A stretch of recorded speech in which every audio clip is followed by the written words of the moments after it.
Hey guys, tonight we begin with a journey to the edges of the world, to rocky cliffs battered by endless waves, to isolated towers standing guard over treacherous waters. We're exploring the quiet, repetitive, and strangely peaceful lives of lighthouse keepers, the men and women who, day after day, year after year, kept the lights burning so that distant ships could find their way home. From trimming wicks in the pre-dawn darkness to polishing brass reflectors until they gleamed. From keeping meticulous logs to enduring storms that shook the very foundations of their towers. This is a story of routine, solitude, and dedication that stretched across centuries. So, before you get comfortable, take a moment to like the video and subscribe, but only if you genuinely enjoy what I do here. And let me know in the comments where you're tuning in from and what time it is for you. It's always fascinating to see who's joining us from around the world. Now, dim the lights, maybe turn on a fan for that soft background hum, and let's ease into tonight's journey together. Let the rhythm of the waves and the steady beam of the lighthouse guide you into peaceful rest. Let me paint you a picture of a typical morning for a lighthouse keeper in the mid-1800s. It's 4:30 in the morning. The world outside is still draped in darkness, thick and heavy like a woolen blanket. The only sound that penetrates the stone walls of the lighthouse is the endless whisper of waves against rocks far below. It's a sound that never stops, never changes in its fundamental rhythm, crash and hiss. Crash and hiss. It's been the soundtrack to every moment of the keeper's life here for the past 11 years. Inside the keeper's quarters, somewhere in the middle section of the lighthouse tower, a small oil lamp flickers to life. The flame catches, wavers, then steadies, casting dancing shadows against the curved stone walls. The keeper sits up slowly in his narrow bed, careful not to wake his wife sleeping beside him. The ropes that support the mattress creak softly with his movement, a familiar sound in the pre-dawn quiet. He pauses for a moment, sitting on the edge of the bed, letting his body adjust to wakefulness. His feet touch the cold floor, and he can feel the chill of the stone even through the worn rug his wife has placed beside the bed. The air in the room is cold. Not freezing exactly, but that particular kind of damp cold that comes from living surrounded by ocean on all sides. The cold seems to seep through the walls, through the floors, settling into everything. The keeper reaches for his clothes, laid out the night before in their usual spot on the wooden chair next to the bed. First, his wool trousers, already worn soft from years of washing in the salt-tinged water they collect from rain. The fabric feels slightly rough against his skin, but it's warm, and that's what matters most. He pulls them on slowly, buttoning each button with practiced fingers that know the routine so well they could do it in complete darkness. Then Cassintas comes the thick knit sweater his wife made him 3 winters ago. It's a deep navy blue, though the color has faded somewhat from repeated washings and constant wear. The elbows are patched now with slightly lighter blue fabric, the original wool having worn through from all the times he's leaned against stone walls or railings during his watches. But the patches are carefully done, nearly invisible in dim light, and the sweater remains wonderfully warm. He pulls it over his head, and the familiar weight of it settles on his shoulders like an embrace. Heavy wool socks come next. These too are hand-knit by his wife, thick and cushioning. They're essential for the constant stair climbing that makes up so much of his daily work. Without good socks, his feet would be a mass of blisters within a week. He wiggles his toes once they're covered, feeling the warmth already beginning to build. Finally, his boots. They're sturdy leather work boots, carefully maintained with regular applications of waterproofing grease. He keeps them by the bedside, always within reach, because emergencies can happen at any time and he needs to be able to dress quickly. The boots are heavy, solid, reliable. He pulls them on and laces them with quick, efficient movements, tying them snug but not too tight. His feet will swell slightly during the day from all the walking and climbing, and he's learned to account for that in the morning. The keeper stands, fully dressed now, and moves through the circular room. His movements are practiced and automatic after years of the same routine. Every morning at 4:30. Every morning the same sequence of actions. There's comfort in the predictability of it, a kind of meditation in the repetition. He lights a second lamp, this one slightly brighter than the one he used to dress by. This lamp has a better reflector, casting light more effectively. He'll carry this one with him as he begins his climb. The lamp's glass chimney is crystal clear, cleaned just yesterday, and the flame burns steadily without smoking. Good lamp maintenance is essential in a lighthouse, and the keeper is meticulous about such things. With the lamp in hand, he moves to the door and opens it carefully, mindful not to let it creak. The door opens into the central shaft of the lighthouse, where the spiral staircase winds upward. He steps through and begins to climb. The stairs are iron, painted black, and his boots make soft, rhythmic clanking sounds as he ascends. 1 step, 2 steps, 3 steps. The sound echoes slightly in the narrow tower shaft, bouncing off the stone walls and spiraling up ahead of him. He's climbed these stairs so many times he could do it in complete darkness if he needed to. His body knows the rhythm. His legs know exactly how high to lift for each step. His hand trails along the cold stone wall, feeling the familiar rough texture of the granite blocks that form the lighthouse's structure. The stones are massive, each one weighing hundreds of pounds. They were quarried on the mainland and brought here by barge, then lifted into place using block and tackle and the strong backs of workmen. That was 30 years ago, before the keeper's time here. But he's seen the construction drawings and read the accounts in the old logbooks stored in the lighthouse office. 2 years it took to build this tower, working only during the calm summer months when the sea allowed boats to approach and land materials.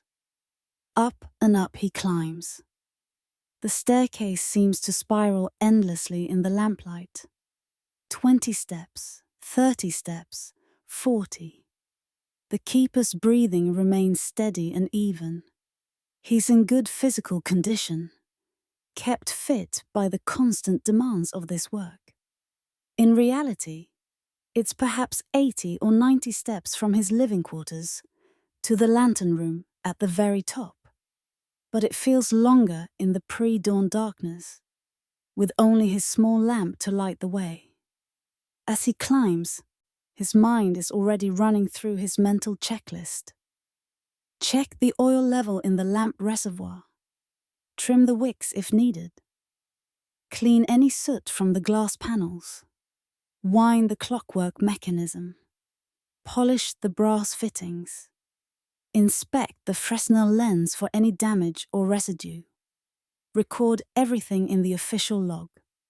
The same tasks he performed yesterday morning, and the morning before that. And every single morning for the past 11 years since he took this position. 50 steps, 60 steps. He can feel the slight burn in his thighs now, but it's a familiar sensation. not unpleasant. His body is simply warming up, blood flowing more freely through his muscles. Finally, after what feels like an eternity, but is actually only about 2 minutes of steady climbing, he reaches the final landing. The door to the lantern room is in front of him, painted white, with a heavy brass handle that's been polished so many times. It gleams even in the dim light. The keeper grasps the handle and turns it. The latch clicks open smoothly, well maintained and operating perfectly. He pushes the door open and steps into the lantern room. This is the jewel of the lighthouse, the beating heart of the whole structure. It's a circular chamber, perhaps 10 feet in diameter, with windows all around. But these aren't ordinary windows. They're made of the finest curved glass, each pane meticulously fitted and sealed to withstand the fury of ocean storms. The glass is thick, nearly half an inch, and perfectly clear. Not a bubble or imperfection mars the surface. The cost of these windows alone would have been staggering when they were installed. In the center of the room stands the light itself. Even now, in its dormant state, it's an impressive piece of engineering. The lamp sits inside an array of carefully positioned prisms and reflectors, all designed to focus and amplify its beam. The whole apparatus sits on a platform that rotates, driven by a clockwork mechanism powered by slowly descending weights, much like a grandfather clock, but vastly larger and more powerful. The keeper approaches the lamp, his footsteps echoing softly on the iron floor of the lantern room. It's still burning, as it must. The light never goes out completely, not as long as there are ships at sea. But now, with dawn approaching, it can be extinguished for the day. He carefully opens the glass door of the lamp housing. The door swings smoothly on well-oiled hinges. Warm air wafts out from inside, carrying the distinctive smell of burning whale oil mixed with the faint metallic tang of brass and the sharp scent of hot glass. It's a smell that's become associated with his work, with this place, with his life.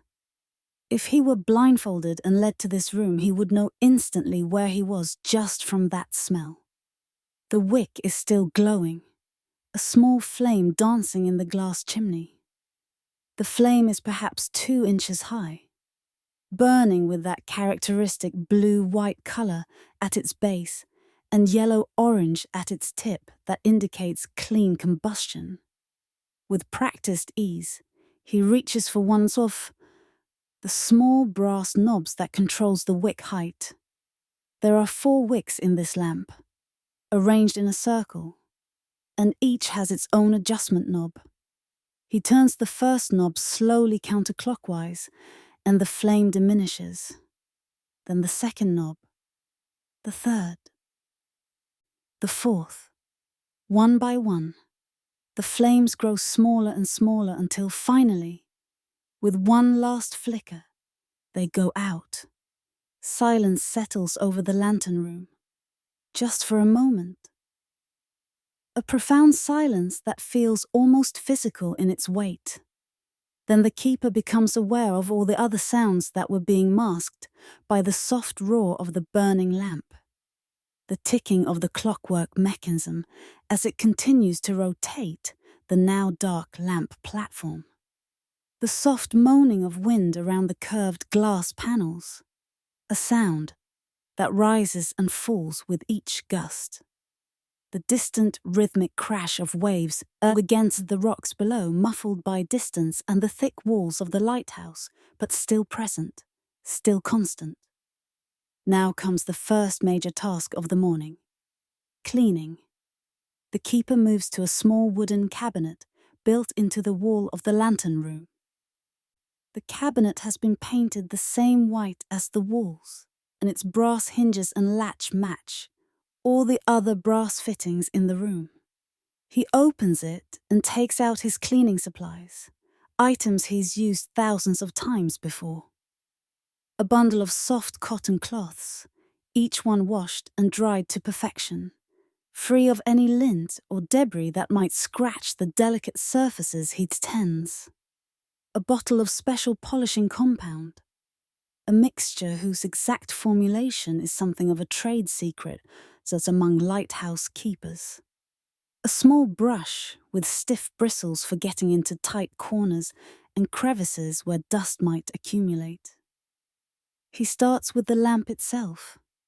The brass surfaces need to shine. This isn't about vanity or aesthetics, though a well-maintained lighthouse certainly looks more impressive. No, the polished brass serves a functional purpose. Every bit of reflection matters. Every photon of light that can be captured and directed out to sea is another small increase in the distance a ship's captain might see the warning beam. A tarnished brass surface might reflect only 70% of the light that hits it. A polished surface might reflect 95%. That difference of 25% could mean the difference between a ship seeing the light in time to avoid danger or missing it and ending up on the rocks. He works methodically, as he always does. He takes one of the soft cloths and applies a small amount of the polishing compound to it. The compound has a pleasant, slightly minty smell, and a texture like very fine sand suspended in liquid.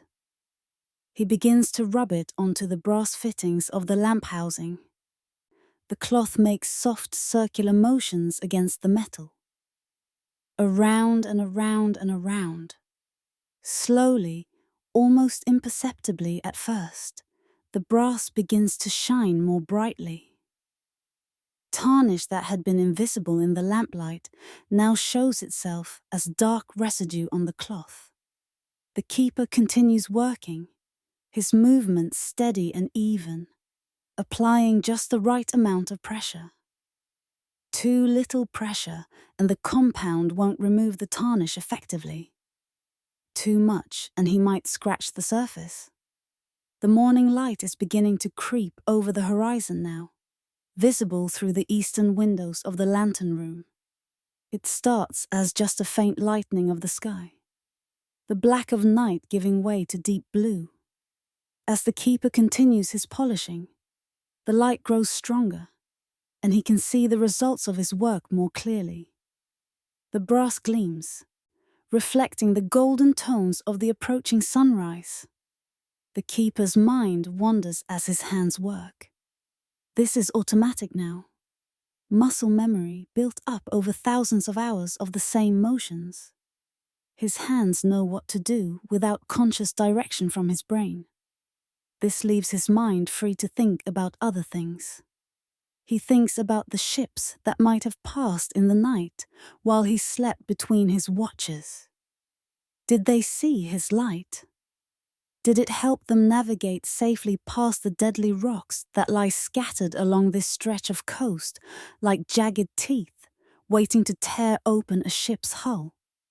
He'll never know, most likely. Ships don't send letters of thanks to lighthouse keepers.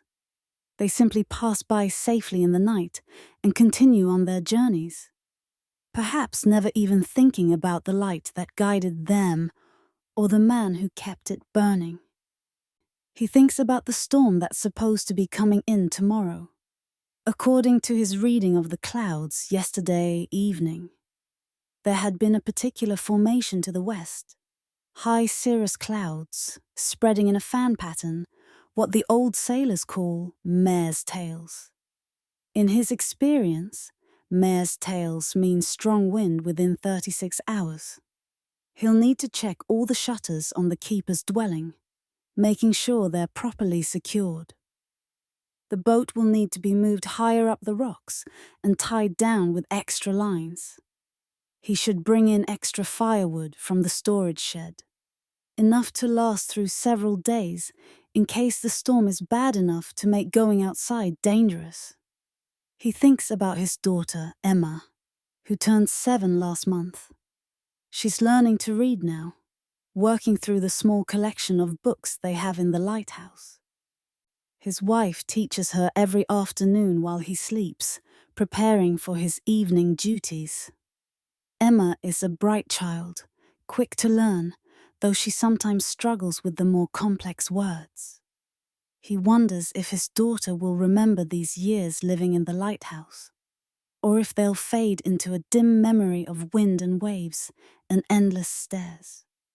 Will she understand, when she's grown, what this life was like? Will she appreciate the beauty of it, or will she only remember the isolation? The brass gleams now, catching the strengthening morning light and throwing it back in warm golden reflections. The keeper sets aside the polishing cloth and takes a clean dry cloth to buff the surface to a final shine. He works over each fitting one more time, removing any last traces of the polishing compound. The lamp housing now looks almost new-type, the brass bright and lustrous. Now the keeper moves on to the glass panels of the lamp housing. These need to be spotless, perfectly clean.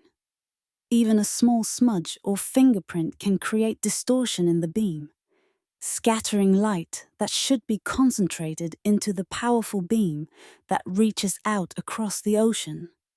He takes a fresh cloth and dampens it with a special cleaning solution. This solution is something he mixes himself from a formula passed down from the previous keeper. It's mostly distilled water with a small amount of vinegar and just a drop of alcohol. The mixture cuts through any oily residue from the lamp smoke without leaving streaks on the glass. He begins to wipe the curved glass panels of the lamp housing. The glass is warm to the touch, still holding heat from the night of the burning.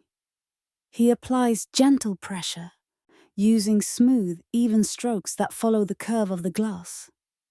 Too much pressure, and he might damage the panes or their settings. Too little, and the cleaning won't be effective. He works his way around the lamp, panel by panel. There are 8 panels in total, each one perhaps 6 inches wide and 10 inches tall, all fitting together to form an octagonal cage around the central lamp. Each one must be cleaned inside and out. The keeper takes his time, working carefully and thoroughly. He cleans the interior surfaces first, reaching inside through the open door of the lamp housing. His hand has to work at an awkward angle, but he's done this so many times that the movements feel natural now. After the interior surfaces are clean, he closes the lamp housing door and begins cleaning the exterior surfaces. These catch more residue from the atmosphere, tiny particles of salt from the sea spray that finds its way even into this elevated room. The salt leaves a thin, invisible film that can dull the glass, if not regularly removed. This takes time. There's no rushing this task.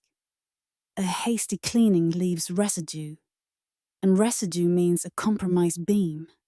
So the keeper works slowly, carefully, his movements calm and deliberate. Wipe, inspect. Wipe again if needed. Move to the next section. The rhythm of it is almost meditative. Outside the windows, the sky is growing lighter now. The darkness of night is giving way to the deep blue of early morning, that particular shade of blue that exists only in the half hour before sunrise. Soon the sun will rise properly, painting the ocean in shades of pink and gold and orange. But for now, everything exists in that peaceful in-between time when the world is quiet and still, suspended between night and day. With the lamp clean to his satisfaction, the keeper turns his attention to the enormous lens assembly that surrounds it. This is a Fresnel lens. a marvel of engineering invented by the French physicist Augustin Fresnel in the 1820s. The keeper knows the history because he's read about it in one of the technical manuals provided by the Lighthouse service. Before these lenses, lighthouse keepers had to work with simple reflectors, parabolic mirrors of polished metal that could focus some of the light into a beam. But metal reflectors were inefficient.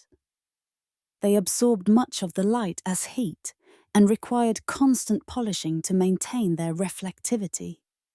But this lens, this remarkable lens, uses a series of concentric glass prisms arranged in a beehive shape, each one carefully ground and positioned to capture light and focus it into a powerful horizontal beam. The glass absorbs almost no light, reflecting and refracting nearly every photon that strikes it. The improvement in efficiency is remarkable, something like 80% more effective than the old reflector systems. The keeper has been working with this particular lens for over a decade, but he still feels a sense of wonder when he looks at it. The way the light refracts through the precisely cut glass, the way each prism catches and bends the light just so. It's beautiful in its way. Functional beauty, but beauty nonetheless. There's an elegance to the mathematics of it, to the way physics and engineering have been combined to create something both useful and aesthetically pleasing. The lens stands about 6 feet tall and perhaps 4 feet in diameter. It's mounted on the rotating platform, held securely in a bronze frame that can be rotated for maintenance. The whole assembly weighs several hundred pounds, most of that weight in the glass prisms themselves. Cleaning the Fresnel lens is perhaps the most delicate task of the morning. The glass prisms are not fragile exactly, but they are valuable, immensely so. Each one had to be individually ground and polished by skilled craftsmen in France. Each one is carefully calibrated to refract light at exactly the right angle. If one were to break or crack, replacement would require ordering from Europe, which could take months or even a year. And the effectiveness of the beacon would be diminished in the meantime, putting ships at risk. The keeper approaches the lens with appropriate respect and care. He takes a clean, dry cloth, one that's been washed and dried specially for this purpose, free of any lint or debris that might scratch the glass. He begins at the top of the lens, reaching up to wipe the uppermost ring of prisms. There are dozens of them, these prisms, arranged in concentric rings around the central lamp. He works from top to bottom, rotating slowly around the lens, making sure no surface is missed. Each prism gets individual attention, wiped clean with gentle circular motions. The glass is cool to his touch, smooth and flawless. As he works, he inspects each prism carefully for any sign of damage, a chip in the edge, a crack in the surface, a bubble in the glass that might indicate a flaw in the original casting. But today, as most days, everything is in perfect order. This lens has been here since 1847, nearly 30 years now, and with proper care, it will likely outlast him and perhaps his children and grandchildren as well. The prisms catch the growing morning light, refracting it into tiny rainbows that dance across the white painted walls of the lantern room. Red, orange, yellow, green, blue, violet. The full spectrum separated by the prisms into its component colors. It's a small magic show that happens every morning, and the keeper never tires of seeing it. The cleaning takes nearly an hour. By the time the keeper finishes, the sun has risen properly above the eastern horizon. Pale golden morning light streams through the windows of the lantern room, illuminating the dancing particles of dust in the air, and making the cleaned brass and glass shine brilliantly. The entire lantern room seems to glow with reflected light. The keeper steps back and surveys his work. The lamp housing gleams. The Fresnel lens sparkles like a giant jewel. Everything is clean, perfect, ready for another night of service. Satisfied, he makes a mental note to record the cleaning in the official log downstairs. But there are still more tasks to complete before he can descend to breakfast and rest. The clockwork mechanism that rotates the lens needs to be wound. This is a daily necessity, as important as any other task. The mechanism operates on the same principle as a large clock, with heavy weights suspended on cables that slowly descend through a shaft running down through the center of the lighthouse tower. As they descend, pulled by gravity, they turn gears that rotate the lens platform at a precise, constant speed. Different lighthouses have different rotation patterns. Some sweep their beams in a complete circle every 30 seconds. Others rotate every minute or every 2 minutes. Some have more complex patterns with pauses or double flashes, each pattern unique so that experienced navigators can identify exactly which lighthouse they're seeing. It's like a signature, a fingerprint of light that says, this is Portland Head Light, or this is Boston Light, or whatever the case may be. This particular lighthouse has a 30-second rotation. One complete sweep of the beam every half minute, steady and unchanging. The keeper counts in his head as he watches the lens turn, timing it by habit, even though he knows the mechanism is reliable. 1. Mississippi. 2 Mississippi. 3 Mississippi. He watches the bronze frame of the lens rotate slowly, smoothly, with barely a whisper of sound from the well-oiled gears. 28 Mississippi. 29 Mississippi. 30 Mississippi. 1 complete revolution. He checks it against his pocket watch just to be certain. 29.5 seconds. Close enough, the mechanism is still running perfectly. Now he needs to wind it. The keeper moves to the side of the lantern room where the winding mechanism is located. There's a large crank handle attached to the gearing, made of iron and painted black. The handle is worn smooth from years of use, the paint rubbed away where countless hands have gripped it. The keeper grasps the handle with both hands and begins to turn it. Slowly at first, feeling the resistance, then finding a steady rhythm. Crank, crank, crank. Each turn of the handle raises the weights a few inches. The mechanism clicks with each rotation. A satisfying mechanical sound that tells him everything is working as it should. This is hard work. The weights are very heavy, probably close to 100 pounds each, designed to provide power for the rotation mechanism for a full 24 hours or more from a single winding. The keeper's arms strain with the effort as he turns the crank. His shoulder muscles bunch and release with each rotation. Crank, crank, crank. He can feel the burn in his biceps and forearms, but he's used to this.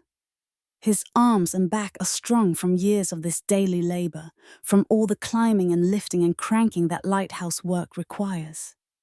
He settles into the rhythm of it. Turn, click, turn, click, turn, click. There's something almost hypnotic about the repetition. His breathing synchronizes with the motion. Inhale on one turn, exhale on the next.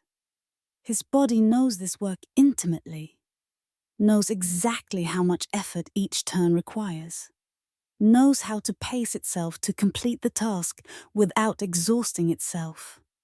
After several minutes of steady cranking, he feels the resistance suddenly increase. This means the weights have reached the top of their travel, fully wound. He gives one more careful turn to make sure they're properly seated, then secures the crank handle in its locked position so it won't spin free. The keeper straightens up, rolling his shoulders to release the tension. He makes another mental note for the log. Wound at 5:47 a.m. Everything is in order. The mechanism will run smoothly through the day and into the evening until he winds it again tomorrow morning. Before leaving the lantern room, he takes a moment to look out at the sea. This is his favorite part of the morning routine. This quiet moment when all the tasks are complete and he can simply stand and observe. It's a small reward he allows himself. These few minutes of contemplation before returning to the demands of the day. The ocean stretches out in all directions, a vast expanse of grey-blue water touched with gold from the rising sun. The waves march in endless procession toward the shore, each one following the pattern of the one before. They've been doing this for millions of years, these waves, since long before humans existed, and they'll continue long after humans are gone. There's something humbling about that perspective. Near the base of the lighthouse, he can see the rocks clearly now in the strengthening light. Dark and jagged, they thrust up from the water like broken teeth. The waves explode against them with tremendous force, even on this relatively calm morning, throwing up clouds of white spray. These are the rocks that make this lighthouse necessary.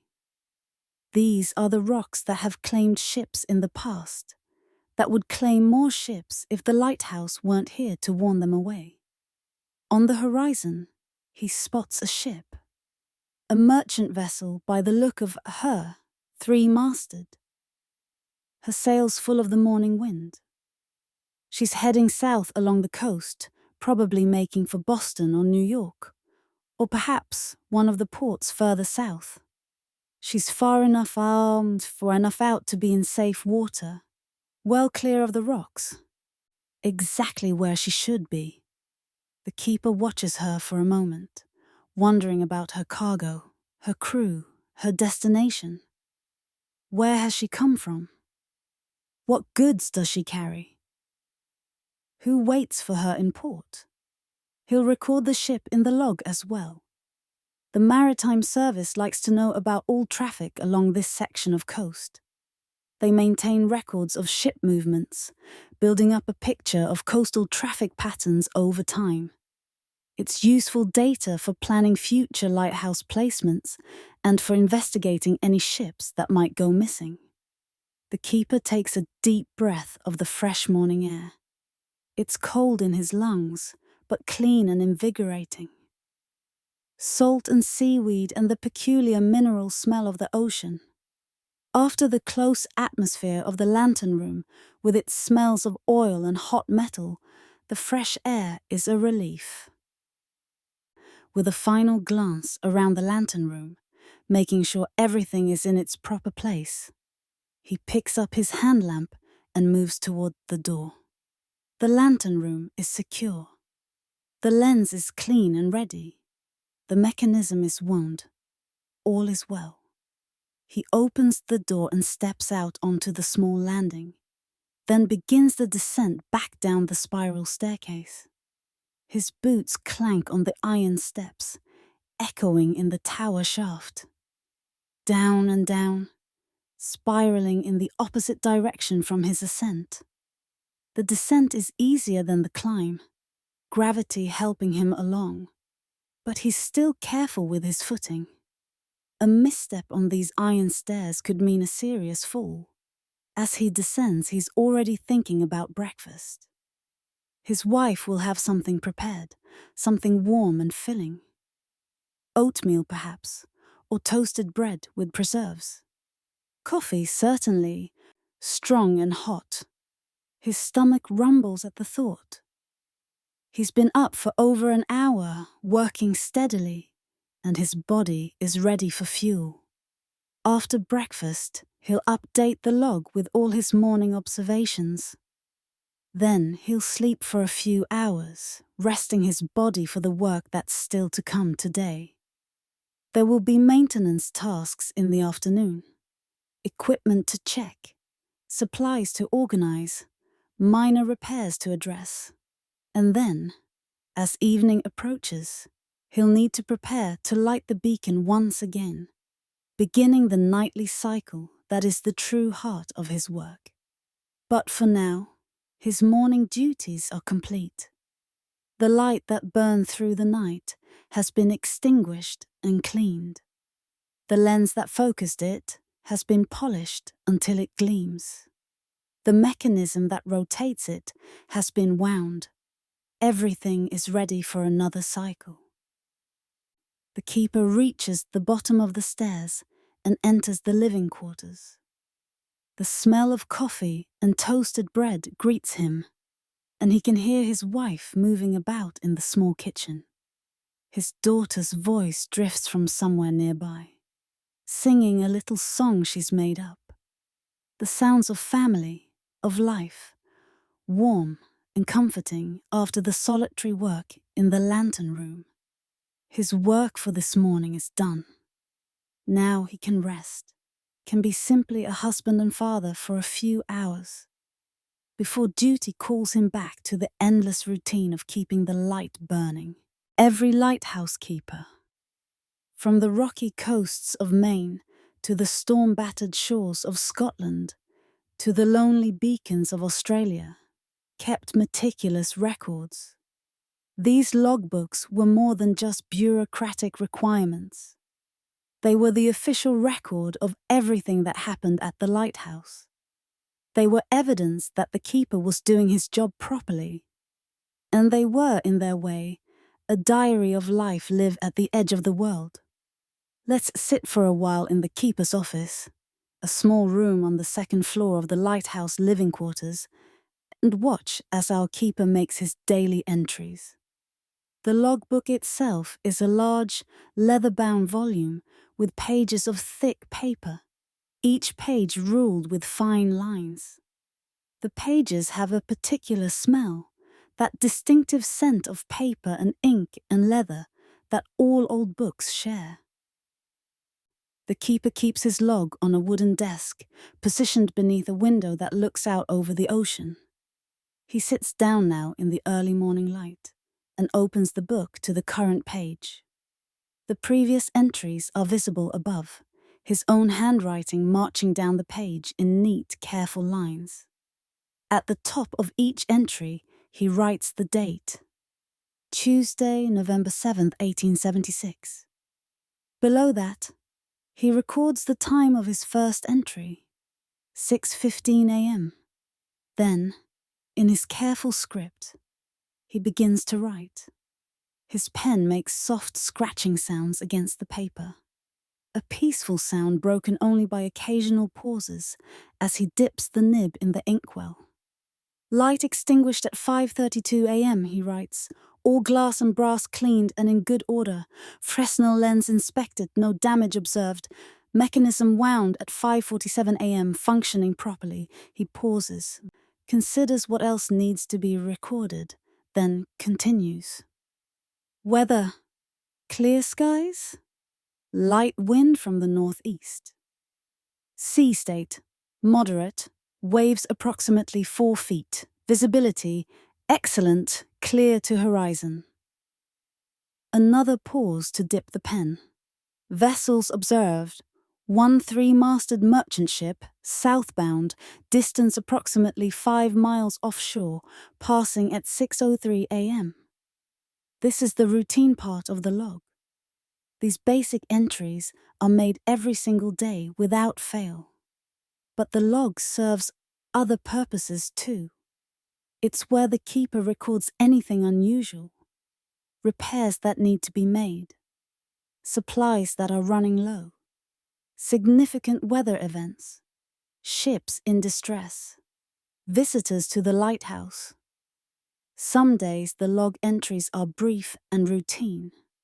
Light extinguished and cleaned, weather clear, No vessels observed. A single line capturing an entirely ordinary day. Other days, the entries are longer, more detailed, recording events that break the normal rhythm of lighthouse life. The keeper flips back a few pages in the log to an entry from 3 weeks ago. October 14th, 1876. On that day, his entry reads, "Severe storm began at 11:12 p.m. on October 13th, continued through the night and following day. Wind estimated at 50 knots from the northeast. Heavy rain and sea spray. Waves breaking over the lighthouse rocks, reaching to 20 feet below lantern room. Light maintained throughout. Several window panes in keeper's quarters damaged by flying debris, secured with wooden boards. No vessels observed, presume all had taken shelter." Reading this entry brings back the memory of that night. The howling wind that sounded like it was trying to tear the lighthouse off its foundation. The way the entire tower seemed to sway. Even though he knew the solid granite construction was built to withstand far worse. The spray from the waves that reached so high it splattered against the lantern room windows, leaving salt residue that took days to fully clean away. His wife had been terrified, huddling with their daughter in the central room of the keeper's quarters, the safest place in the structure. But he had climbed to the lantern room anyway, as he always did, because the light had to be maintained. Because somewhere out there, in that maelstrom of wind and water, there might be a ship trying desperately to find a safe harbor, and his light might be the only thing keeping them off the rocks. The keeper closes that page and returns to his current entry. He records a few more details. The supply ship is due in 3 days, weather permitting. He needs to place his order for lamp oil, wicks, cleaning supplies, and provisions for the household. He also notes that the wooden steps leading down to the boat dock need repair.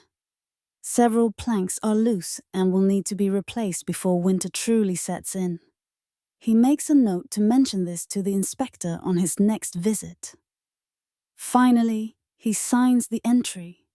His signature, written hundreds and hundreds of times in these logbooks over the years, has evolved into a sort of flowing shorthand that's uniquely his own.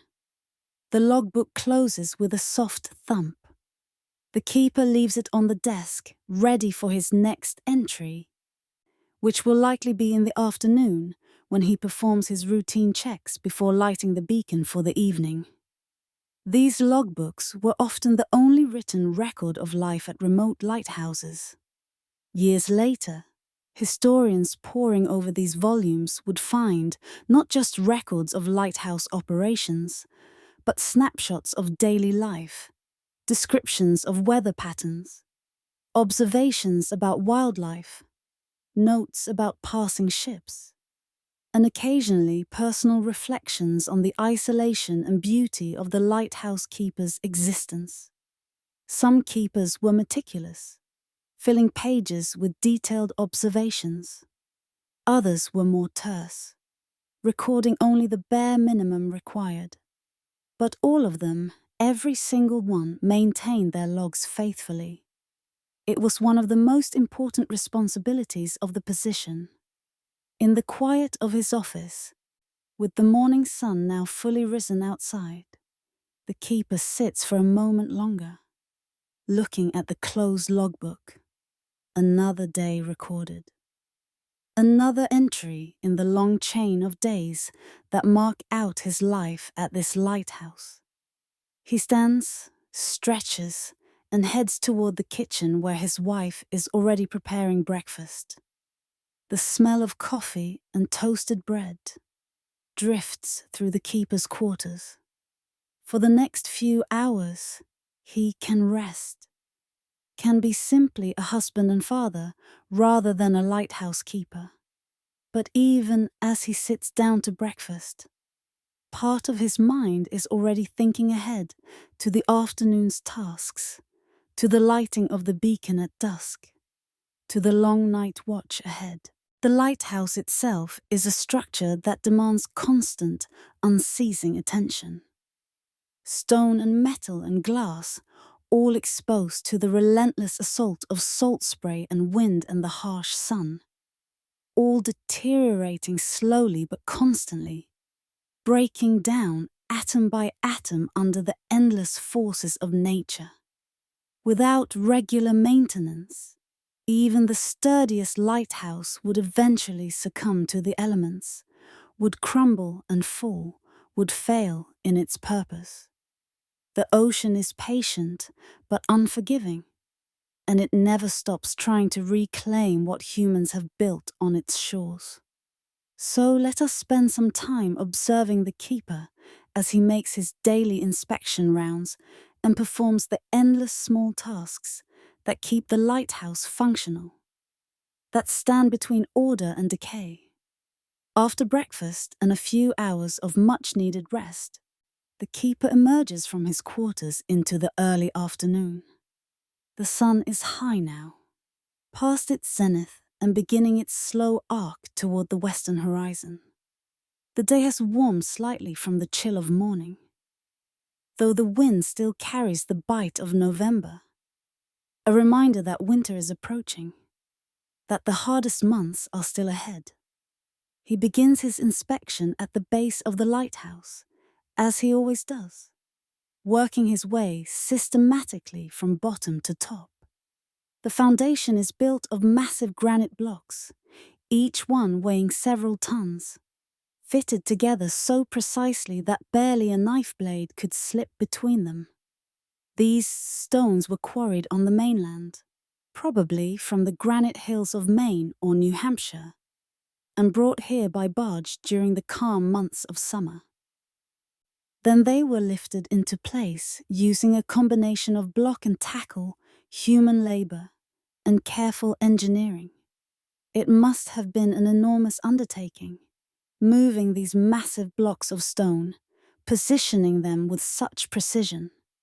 The keeper walks slowly around the base of the tower, his eyes scanning methodically, looking for any sign of damage or deterioration. This inspection has become almost automatic after years of practice.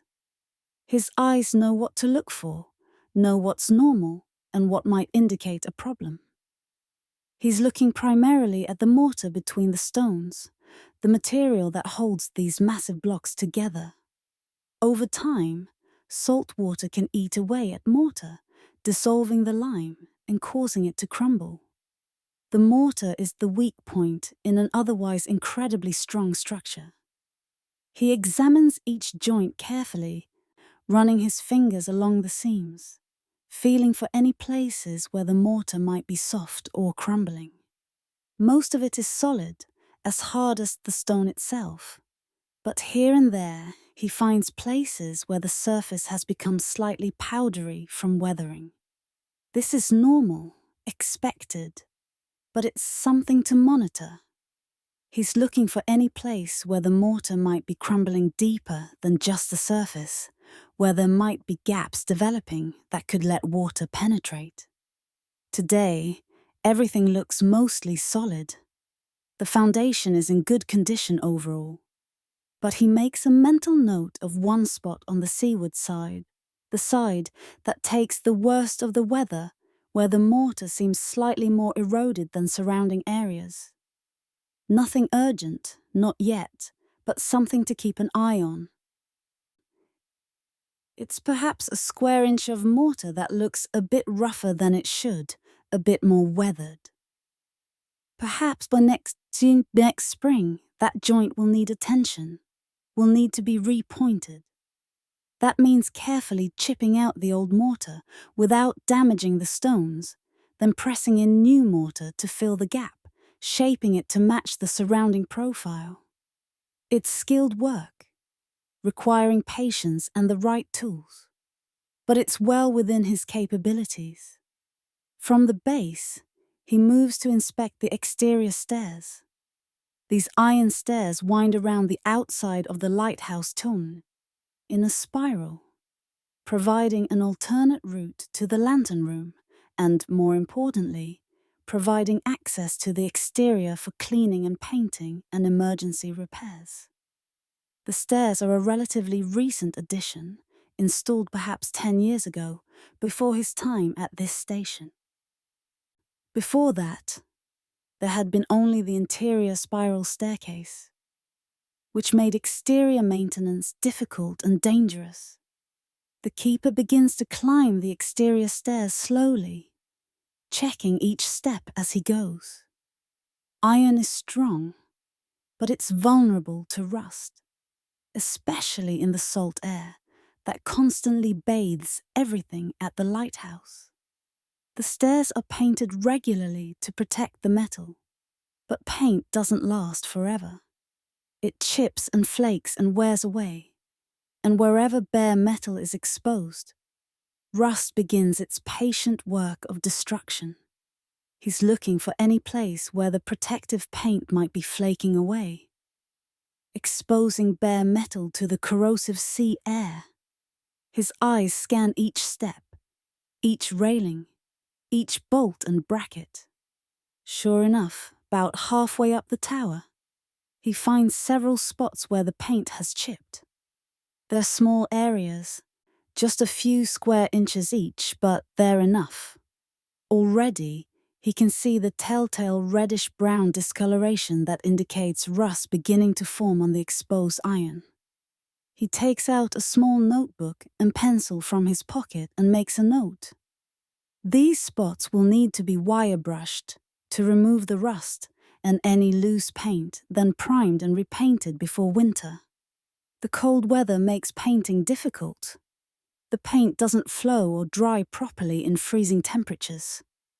So this work needs to be done soon, while there are still mild days available. He adds it to his growing mental list of tasks. Exterior stairs. Repair paint on east side, approximately 8 to 10 spots, priority medium-high, complete before December. At each landing, he checks the bolts that secure the stairs to the lighthouse wall lids. These bolts are critical. They're what keep the entire staircase from pulling away from the tower, from collapsing under its own weight, or under the stress of someone climbing it. He carries a wrench in his tool belt specifically for this purpose. A heavy, adjustable wrench that can fit various sizes of bolt heads. He tests each bolt systematically. Most of them are tight, exactly as they should be. But he finds two that have loosened slightly. He can feel them give just a tiny bit when he applies pressure with the wrench. This is not unexpected. The constant vibration from wind, the expansion and contraction of metal with temperature changes, the general settling of the structure over time, all of these things can work bolts loose gradually. The keeper adjusts his wrench to fit the bolt head snugly, then begins to tighten it. He can feel the resistance as the threads bite deeper into their holes. Not too tight, or the bolt might strip its threads or crack the metal, which would be far worse than a loose bolt. Just snug enough to be secure, tight enough that it won't work loose again for months. It's a skill learned through experience, this understanding of exactly how tight is tight enough. Too loose and the bolt serves no purpose. Too tight and it can cause damage. Just right and it will hold securely until the next inspection.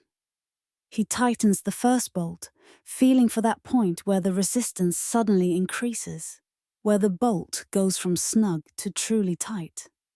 Then he backs it off just a fraction of a turn, leaving it secure but not overstressed. The second bolt gets the same treatment. Both bolts are now properly tightened, and he makes a note in his pocket notebook of which bolts were adjusted, so he can watch them more carefully during future inspections. Continuing his inspection, he reaches the gallery deck the narrow walkway that circles the lantern room at the very top of the lighthouse. This gallery is perhaps 3 feet wide, with an iron railing on the outside edge for safety. The floor is made of iron plates riveted together, and the railing is iron pipe welded into stanchions that are bolted through the floor plates into the underlying structure. The gallery deck takes the brunt of the weather. It's exposed to sun and rain and wind and spray from every direction, with no protection at all. The railing here needs regular attention to prevent rust from taking hold and weakening it. The keeper runs his hand along the railing, feeling for rust beneath the paint. In several places, he can feel the roughness that indicates corrosion underneath. More painting needed. He adds it to his mental list. From the gallery, the view is spectacular. The keeper pauses for a moment, as he often does, to take in the vista. The ocean stretches in all directions, a vast plain of blue-grey water, textured with waves. To the south, he can see the coastline curving away into the distance. To the north, more rocky shoreline and the darker blue that indicates deeper water. To the east, the open Atlantic, endless and eternal. A few seabirds circle the lighthouse, riding the updrafts created by the wind hitting the tower. Gulls mostly, their white wings bright against the sky. They're constant companions here, these birds. They nest on the rocks below and scavenge anything edible the keeper might throw out.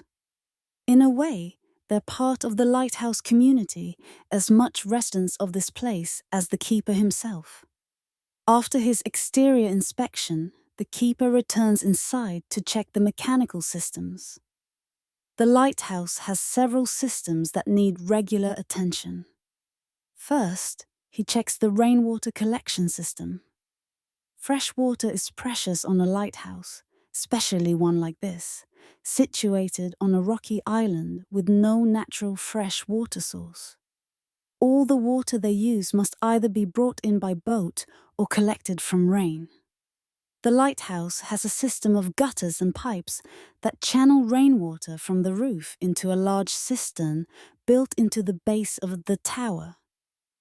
This cistern, when full, holds about 500 gallons, enough to sustain the keeper's family for several weeks, if used carefully.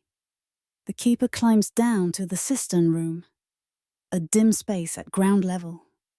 He opens the inspection hatch and peers inside. The water level is good, about 3/4 full. Plenty for now. But he inspects the interior of the cistern carefully with a lamp, looking for any sign of contamination or algae growth. The water is clear. Good. He also checks the gutters outside, making sure they're not clogged with leaves or debris. Even though there are no trees on this rocky island, wind can carry surprising amounts of debris. He finds a few seagull feathers and a small twig, probably blown from the mainland. He clears them away, ensuring the water will flow freely when the next rain comes. Next, he checks the oil storage. The lighthouse lamp burns whale oil, or rather a refined version of it called sperm oil, drawn from sperm whales. This oil burns cleanly and brightly, making it ideal for lighthouse use.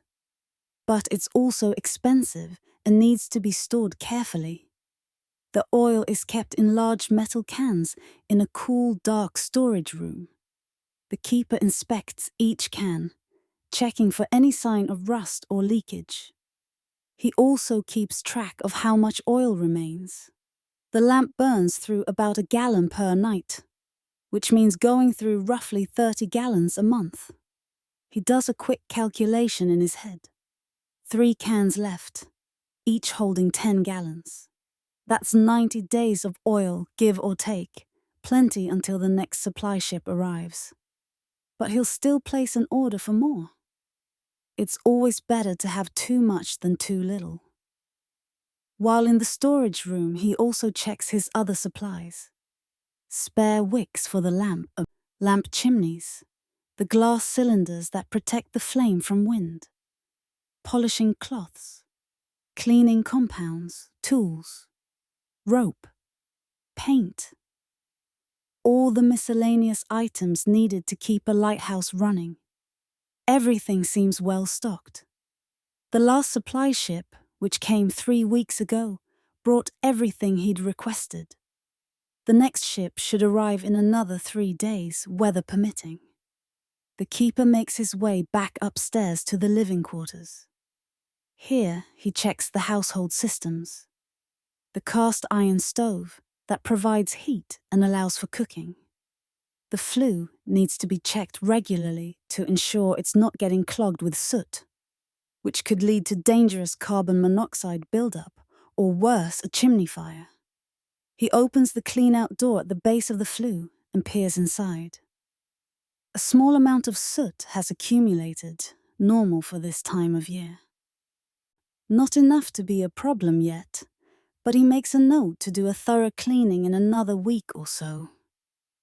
The windows of the living quarters need attention too. The keeper's wife has mentioned that one of them has developed a draft, probably from deteriorating putty around the glass. He inspects the window, running his finger along the frame. Sure enough, the putty has dried and cracked in several places. He'll need to replace it.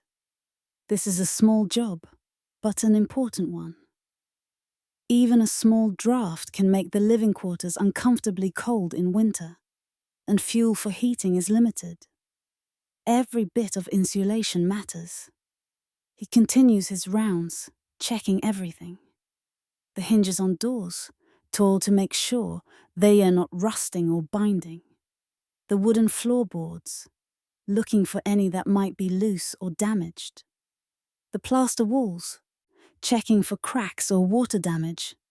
It's meticulous work, but necessary. The keeper learned long ago that small problems, left unattended, become big problems. A loose bolt falls out and suddenly you have a damaged stairway. A small crack in plaster lets in moisture, and soon you have rot in the underlying structure. A chipped paint surface allows rust to start, and rust spreads. Better to catch everything early, to fix things while they're still small issues. This philosophy of constant maintenance is what keeps lighthouses standing for decades, even centuries. By late afternoon, the keeper has completed his inspection rounds. He has a list of minor repairs and maintenance tasks to tackle over the coming days. Some he can do himself. Others will require supplies from the next shipment. A few, like the mortar repair, will need to wait until spring when weather conditions are more favorable. He returns to his office and updates the maintenance log, a separate record from the daily operational log. This one tracks all repairs and maintenance activities. Each task gets noted, with the date and a brief description of the work done. This record serves multiple purposes. It provides documentation for the lighthouse service of all maintenance activities. It helps the keeper remember what was done and when, useful for planning future maintenance. And it creates a historical record of the lighthouse's upkeep that future keepers can reference. The afternoon is wearing on now. Soon it will be time to begin preparing the light for the evening. But for now, the keeper takes a brief rest, sitting in his favorite chair by the window, looking out at the sea mer. His daughter comes to sit with him, bringing a book. She settles in on the floor near his feet and begins to read aloud, practicing her letters. Her young voice, carefully sounding out each word, mingles with the sound of the waves and the wind. For a little while, the keeper allows himself to simply be present in this moment. The afternoon sun warm through the window. his daughter's voice rising and falling with the rhythm of the story, the endless heartbeat of the ocean outside. These are the moments he treasures, the quiet spaces between the constant demands of duty. But duty calls again soon. The sun is sinking toward the horizon, and when darkness comes, the light must be ready. As the sun begins its slow descent toward the western horizon, painting the sky in shades of orange and pink and deep purple, the lighthouse keeper begins his most important daily ritual, the lighting of the beacon. This is not a task that can be rushed or taken lightly. The beacon is the lighthouse's entire purpose, its reason for existing. Every night, as darkness falls, the light must shine. Ships depend on it. Lives depend on it. The keeper checks his pocket watch. It's 5:47 p.m. Sunset today is at 6:23 p.m. according to the almanac he consults each month. But he doesn't wait for full darkness. He lights the beacon during the twilight hour, while there's still some natural light in the sky, ensuring that as darkness deepens, the light is already there, already guiding. He climbs the spiral stairs to the lantern room, his footsteps echoing in the familiar rhythm. He's climbed these stairs twice already today, during the morning extinguishing and afternoon checks, and he'll climb them several more times during the night. In his years at this lighthouse, he's probably climbed these stairs more than 50,000 times. He doesn't count anymore. It's simply part of the rhythm of his life. The lantern room is filled with the golden light of the setting sun, streaming through the curved glass panes. It transforms the room into something almost magical, with light refracting through the Fresnel lens prisms and creating dancing patterns of color on the walls. But the keeper isn't here to admire the beauty. He has work to do. First, he checks everything one more time. The lens is clean, just as he left it this morning. The mechanism is wound, the weights ready to drive the rotation through the night. The oil reservoir is full. He prepares the lamp. This particular lighthouse uses a lamp with multiple wicks, a design that provides brighter light than a single wick could produce. The keeper carefully trims each wick, making sure they're all the same height. Uneven wicks create uneven burning, which produces both a weaker light and more smoke. The wicks are thick cotton specially made for lighthouse lamps. Each one has been carefully adjusted to the perfect height, about a 1/4 inch above the top of the metal wick holder. Too short, and the flame won't burn brightly enough. Too tall, and it produces sooty smoke that dirties the lamp chimney and reduces light output. With the wicks properly trimmed, the keeper opens the oil reservoir and checks the level one more time. Full, as it should be. This reservoir holds enough oil to burn through the night, roughly 12 hours this time of year, with a small reserve remaining in the morning. Now comes the actual lighting. The keeper strikes a match, cupping his hand around it to protect the small flame from any stray drafts. The match flares, and he carefully touches it to the first wick. The oil-soaked cotton catches immediately, and a small flame springs to life.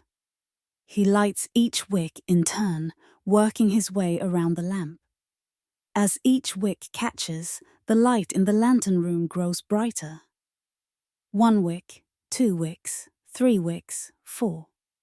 The lamp now burns with a steady, bright flame, surprisingly intense even here in the lantern room. The keeper carefully lowers the glass lamp chimney over the flames. The chimney serves multiple purposes. It protects the flames from wind. It creates an updraft that helps the lamp burn more efficiently.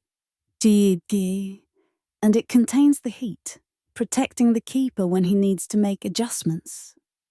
With the lamp lit and the chimney in place, the keeper adjusts the flame height using a series of small brass knobs that control the wick height. He watches carefully as he makes tiny adjustments, looking for that perfect balance where the flames burn bright and steady without smoking. It takes a few minutes to get it just right. Each wick needs to be individually adjusted. Too much oil flow and the flame produces smoke. Too little and it doesn't burn brightly enough. But the keeper has done this thousands of times, and his hands work automatically, making the subtle adjustments without conscious thought. Finally, satisfied with the flame, he closes the glass door of the lamp housing. The Fresnel lens prisms now capture the light and concentrate it, transforming the flame into a powerful beam that can be seen from miles out to sea. The keeper activates the clockwork mechanism. There's a loud click as he releases the brake, and the platform holding the lens assembly begins its slow rotation. The lens turns smoothly, driven by the descending weights, completing one full rotation every 30 seconds.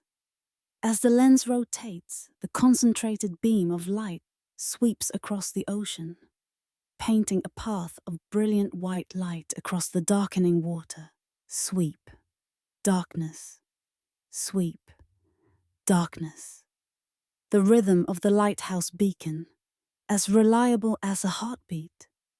The keeper watches for a full minute, timing the rotation and making sure everything is functioning properly. The mechanism sounds good, no grinding or hesitation. The lens turns smoothly. The light sweeps in its precise pattern. Satisfied, he makes his way to the window and looks out. The sun is just touching the horizon now, a half disk of deep orange sinking into the ocean. The water has turned dark blue, almost purple in the fading light, and cutting across it, regular as clockwork, the brilliant beam of his lighthouse. He can see the beam stretching out over the water, a visible path of light reaching toward the horizon. On a clear night like this, that beam is visible for perhaps 15 miles. Ships that far away can see it and know exactly where they are in relation to the dangerous rocks and shoals along this coast. The keeper allows himself a moment of satisfaction. The light is burning well. The mechanism is running smoothly. All is as it should be. But his work for the evening is far from over. Throughout the night, he'll return to the lantern room regularly to check the lamp, to make sure it continues burning properly, to add oil if needed, to wind the clockwork mechanism, to watch for any ships that might be in distress. Before he descends the stairs, he takes out his pocket notebook and records the lighting. 6:08 p.m., beacon lit, all systems functioning normally, weather clear, wind light from west, visibility excellent. He'll transfer this information to the official log later, but the pocket notebook allows him to make quick notes during his rounds without having to return to his office each time. The keeper takes one more look around the lantern room, a final check to make sure he's not forgotten anything. Then he begins the descent back down the spiral stairs, leaving the light to do its work. As he reaches the living quarters level, he can see the last rays of sunset fading from the windows. Night is falling. And above, the beacon begins its nightly vigil, sweeping its light across the dark waters, a guardian against the dangers of the sea. Night has fully fallen now, settling over the lighthouse like a heavy blanket. The darkness is complete, absolute in a way that city dwellers rarely experience. There are no street lamps here, No neighboring windows glowing with warm light, no ambient glow from distant towns. Just darkness and stars, and the beam from the lighthouse cutting through it all. The keeper's quarters are lit by oil lamps, their flames casting a warm, flickering glow that's cozy against the darkness outside. The lamps create pools of golden light, leaving the corners of rooms in soft shadow. It's a gentle illumination, far dimmer than modern electric lights, but it's warm and sufficient for the tasks at hand. The keeper sits at the kitchen table with his wife and daughter, eating a simple supper. His wife has prepared fish chowder tonight, thick and creamy, made with salted cod that's been soaked to remove some of the salt, along with potatoes, onions, and a bit of preserved milk. She's also baked bread this morning, and it sits on the table still slightly warm. Its crust golden and crusty, the interior soft and yielding. His wife has learned over the years to cook with the limited resources available on the lighthouse. Fresh provisions are rare luxuries that arrive only when the supply boat comes, perhaps twice a month if weather permits. Most of their diet consists of preserved foods, ingredients that can be stored for weeks or months without spoiling. Salted fish and pork, their flesh hard and leathery until soaked and cooked. Dried beans and peas in burlap sacks. Flour and cornmeal kept in sealed tins to protect them from moisture and insects. Potatoes and onions stored in the cool darkness of the cellar, where they'll keep for months if conditions are right. Occasionally, if the keeper has time for fishing during calm days, there might be fresh fish, a welcome break from the monotony of preserved foods. But his wife is skilled at making these simple ingredients into satisfying meals. The chowder tonight is thick and hearty, warming from the inside out. She seasoned it with dried herbs from her small garden, adding flavors that make the simple ingredients taste special. Thyme and bay leaf and a hint of black pepper. The bread, made from flour and water and salt, and a bit of sourdough starter, she maintains, is perfect for soaking up the rich broth. They eat quietly, companionably, tired from their respective days of work. The keeper's wife has spent the day doing laundry, a major undertaking that involves hauling water from the cistern, heating it on the stove in the large copper pot they use for this purpose, scrubbing clothes on a washboard, rinsing everything multiple times, wringing each piece by hand, and hanging everything to dry on lines strung in one of the unused rooms. Her hands are red and chapped from the work, the skin dried out by the lye soap and the constant immersion in water. She's also mended clothing today, sitting by the window with her needle and thread, repairing torn seams and replacing buttons and darning holes in stockings. She's prepared meals, given their daughter lessons in reading and arithmetic, and done countless other tasks that keep the household functioning. Their daughter, Emma, still has energy despite the late hour. She tells them about the story she's been reading, an adventure tale about explorers in Africa encountering strange animals and mysterious tribes. Her eyes are bright with excitement as she describes the illustrations in the book. Drawings of elephants and giraffes and vast grasslands stretching to the horizon. "Can we go to Africa someday, Papa?" she asks, her voice full of hope and wonder. The keeper smiles at her enthusiasm. "Perhaps when you're older," he says, though he knows it's unlikely. Travel to such distant places requires money and time, neither of which a lighthouse keeper possesses in abundance, but he doesn't want to crush her dreams, so he lets the possibility hang in the air, something to imagine and hope for. The keeper listens to his daughter's excited chatter with half his attention, the other half already thinking ahead to the night's duties. His first check will be at 9 o'clock, in about 45 minutes, then midnight, then 3 in the morning, then 6 just before dawn. 4 checks through the night, every 3 hours, maintaining the rhythm of vigilance that keeps the light burning safely. After supper, his wife and daughter clean the dishes while the keeper briefly steps outside. He needs to check the weather to see what conditions might develop during the night. Weather awareness is crucial for a lighthouse keeper. Storms can develop quickly over the ocean, and forewarning allows for preparation. The night air is cold and fresh when he steps out onto the small porch, carrying the salt smell of the ocean and the particular mineral scent that comes from rocks exposed to constant spray. Above, the beam from his lighthouse sweeps across the sky, regular and bright, visible even from down here at ground level. Sweep, darkness, sweep, darkness. The familiar rhythm that marks time at the lighthouse. He looks up at the stars, assessing.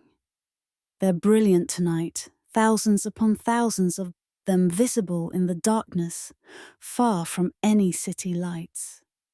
The Milky Way stretches across the sky like a river of light, and he can pick out the familiar constellations. The Big Dipper, pointing toward the North Star. Orion, the hunter, with his distinctive belt of 3 stars. Cassiopeia, shaped like a W. These stars have guided sailors for thousands of years, and the keeper feels a connection to that long tradition of navigation and seamanship. The sky is clear, no clouds visible, which suggests stable weather for at least the next few hours. But he also checks the wind, wetting his finger and holding it up to feel which direction the breeze comes from. Southwest tonight, gentle and steady, and the barometer in his office, which he checked before dinner, showed stable pressure. All signs point to continued good weather through the night. He can see a few lights on the horizon, distant points that mark ships passing in the night. He counts them, a habit developed over years. 1 to the south, bright and steady. Probably a freighter heading north, hugging the coast on its way to Boston or Portland. 2 more to the east, further out. Likely fishing vessels working the offshore grounds. And 1 to the north, dimmer than the others, moving slowly. All of them are moving normally, following their courses. No sign of distress. The keeper stays outside for several more minutes, simply watching and listening. The waves crash against the rocks below with their eternal rhythm. Crash and hiss, crash and hiss. He can hear seabirds calling somewhere in the darkness, probably gulls disturbed from their roosting spots by something. The wind moans softly around the lighthouse tower. A sound that never entirely stops, rising and falling but always present. Then he returns inside, where warmth and light wait. His wife has put Emma to bed, tucking her under warm quilts in the small bedroom they've created for her in one of the circular rooms. He can hear his wife's voice, soft and gentle, reading a bedtime story. Emma's voice responds occasionally, asking questions about the story, commenting on the characters. The keeper settles in a chair near the stove, where the warmth is greatest and most comforting. The fire inside crackles softly, burning wood they've stockpiled from the mainland. He has about an hour before his first check of the night. He uses this time to work on correspondence, pulling out the letter from his brother that arrived 2 months ago and has been sitting unanswered since then. His brother Thomas writes from Boston, where he works as a clerk in a shipping company. The letter is full of news from the mainland, stories about family and friends, descriptions of life in the growing city. Thomas asks about life at the lighthouse, expresses concern about the isolation, wonders if the keeper ever regrets his choice of profession. The keeper takes out paper and ink and begins to compose a response, his pen scratching softly across the page. He writes about the daily routines, the satisfaction of maintaining the light, the beauty of the ocean in its many moods. He tries to explain what draws him to this work, why he finds meaning in it despite the isolation. The work is simple but important, he writes. Every night the light burns is a night when ships pass safely. There's satisfaction in that, in knowing your work matters. He writes about Emma, how she's growing and learning, how she's learning to read and already showing a curiosity about the world beyond the lighthouse. He writes about the recent storm, describing the power of it, the waves that reached almost to the lantern room. He fills 2 pages with his neat script, catching his brother up on their lives. But before he can finish the letter, his pocket watch chimes softly. 9 o'clock. Time for his first check of the night. The keeper sets aside his pen and paper, puts on his heavy coat against the cold that fills the lighthouse tour. Between the heated living quarters and the heated lantern room, lights his hand lantern, and begins the climb to the lantern room. The lighthouse at night is different from the daytime.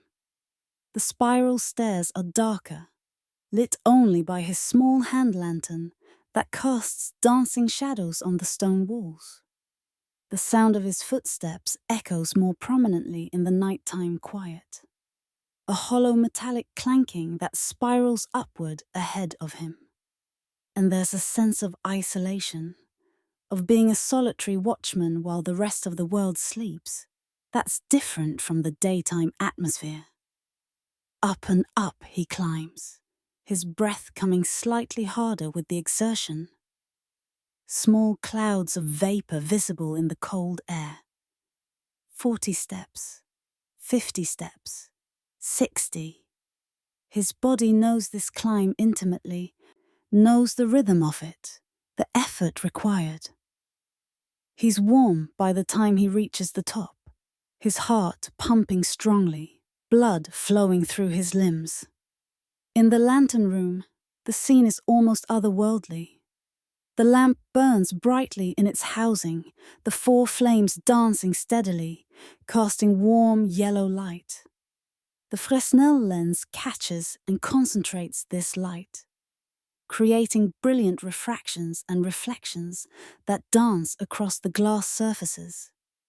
And every 30 seconds, as the lens completes its rotation, the beam sweeps out across the dark ocean, a brilliant shaft of white light cutting through the blackness. The keeper begins his checks, following the routine he's performed thousands of times. First, the lamp itself. Is the flame still burning steadily? Yes, all 4 wicks are burning well, the flames healthy and bright. Are all the wicks trimmed properly? Yes, they're consuming fuel evenly, no sign of charring or uneven burning that would indicate a problem. Is there any sooting on the lamp chimney? A very light haze has formed, normal for 3 hours of burning. He'll clean it more thoroughly at the midnight check. Next, the oil level. He opens the reservoir and measures with a dipstick marked with gradations. The oil has dropped about 1/3 of the way down from where it started. That's normal consumption, exactly what he'd expect. There's plenty remaining for several more hours of burning. The clockwork mechanism is still running smoothly. He listens carefully to the steady tick-tick-tick of the gears. That rhythmic sound that indicates everything is functioning as it should. The sound is even and regular. No grinding or hesitation, no clicks or pops that might indicate a problem. The weights have descended about a quarter of their travel, which means there's about 9 or 10 hours of running time remaining before the mechanism needs to be rewound. Plenty of power left for the night. Everything is functioning normally. The system is working exactly as designed, exactly as it should. But the keeper knows better than to relax his vigilance. Things can go wrong quickly, and constant monitoring is what prevents small problems from becoming disasters. He moves to the windows and scans the ocean, pressing his face close to the glass to see past the reflection of the lamp. This is one of the most important parts of his night watches. He's looking for ships, particularly any that might be in trouble, any that might need assistance or warning. Tonight, he sees several lights on the horizon, points of warm light floating in the vast darkness. Ships, running lights, some near, some distant. Each one marking a vessel making its way along the coast. He counts them methodically, making mental notes of their positions and movements. One to the south, moving slowly, probably heavily loaded. Its lights are bright and steady, no sign of distress. 2 more to the east, further out in deeper water. Likely fishing vessels working through the night, their crews hauling nets and sorting catch under lantern light. And one to the north, brighter than the others, moving at good speed. A passenger steamer, perhaps, making good time along its scheduled route. None of them seem to be in distress. All are moving normally, following their courses, their lights steady and bright. The keeper makes a note of them in his pocket notebook, recording the time and approximate positions. The maritime service likes detailed reports of all shipping activity. He stands at the window for several more minutes, simply watching and waiting. The sea looks calm tonight, the waves gentle. Their white crests barely visible in the darkness. The beam from his lighthouse sweeps across the water, illuminating patches of ocean in brilliant white light before moving on, leaving darkness in its wake. Sweep, darkness, sweep, darkness. There's something hypnotic about watching the beam, about the regular rhythm of a tikibit. The keeper has to consciously resist the pull of that rhythm, the way it tries to lull him into a trance-like state. He's learned over the years to keep his mind active during these watches, to think about things, to observe carefully, because the monotony can be dangerous. A keeper who falls asleep at his post might miss a ship in distress, might fail to notice a problem with the light itself. Vigilance is everything in this work. Satisfied that all is well, that no ships need assistance, that the light is performing its function, the keeper makes his notes and prepares to return to his quarters. He records his observations in his pocket notebook. 9:00 p.m. Check. All systems functioning normally. 4 vessels observed, all moving normally under sail and steam. Weather clear, sea calm, visibility excellent. He has 3 more hours until his midnight check. Time enough to finish his letter to his brother. Perhaps to read for a while, to rest his body, even if his mind remains alert, aware of the light burning above, aware of the ships passing in the night. He descends the spiral stairs, his hand lantern lighting the way, the sound of his footsteps echoing in the tower. Down and down, following the curve of the stairs, his free hand trailing along the cold stone wall. The temperature drops as he descends. The heat from the lantern room giving way to the chill of the unheated tower. Back in the living quarters, Warmth envelops him like a welcome embrace. His wife has gone to bed, exhausted from her long day. But she's left a lamp burning for him, a small gesture of care that he appreciates. The keeper removes his heavy coat and settles back in his chair, pulling out his unfinished letter. He writes for another hour, filling 2 more pages with news and observations, trying to convey to his distant brother what this life is like, the rhythms of it, the challenges and satisfactions. Then he seals the letter in an envelope, addresses it in his careful script, and sets it aside to be mailed when the next supply boat arrives. The hours pass slowly, marked by the ticking of the clock on the mantel, by the soft sounds of the building settling, by the endless rhythm of waves against rocks. The keeper reads from a book about naval history, losing himself for a while in accounts of famous sea battles and explorations. But part of his mind remains always aware of the time, counting down to midnight and his next check.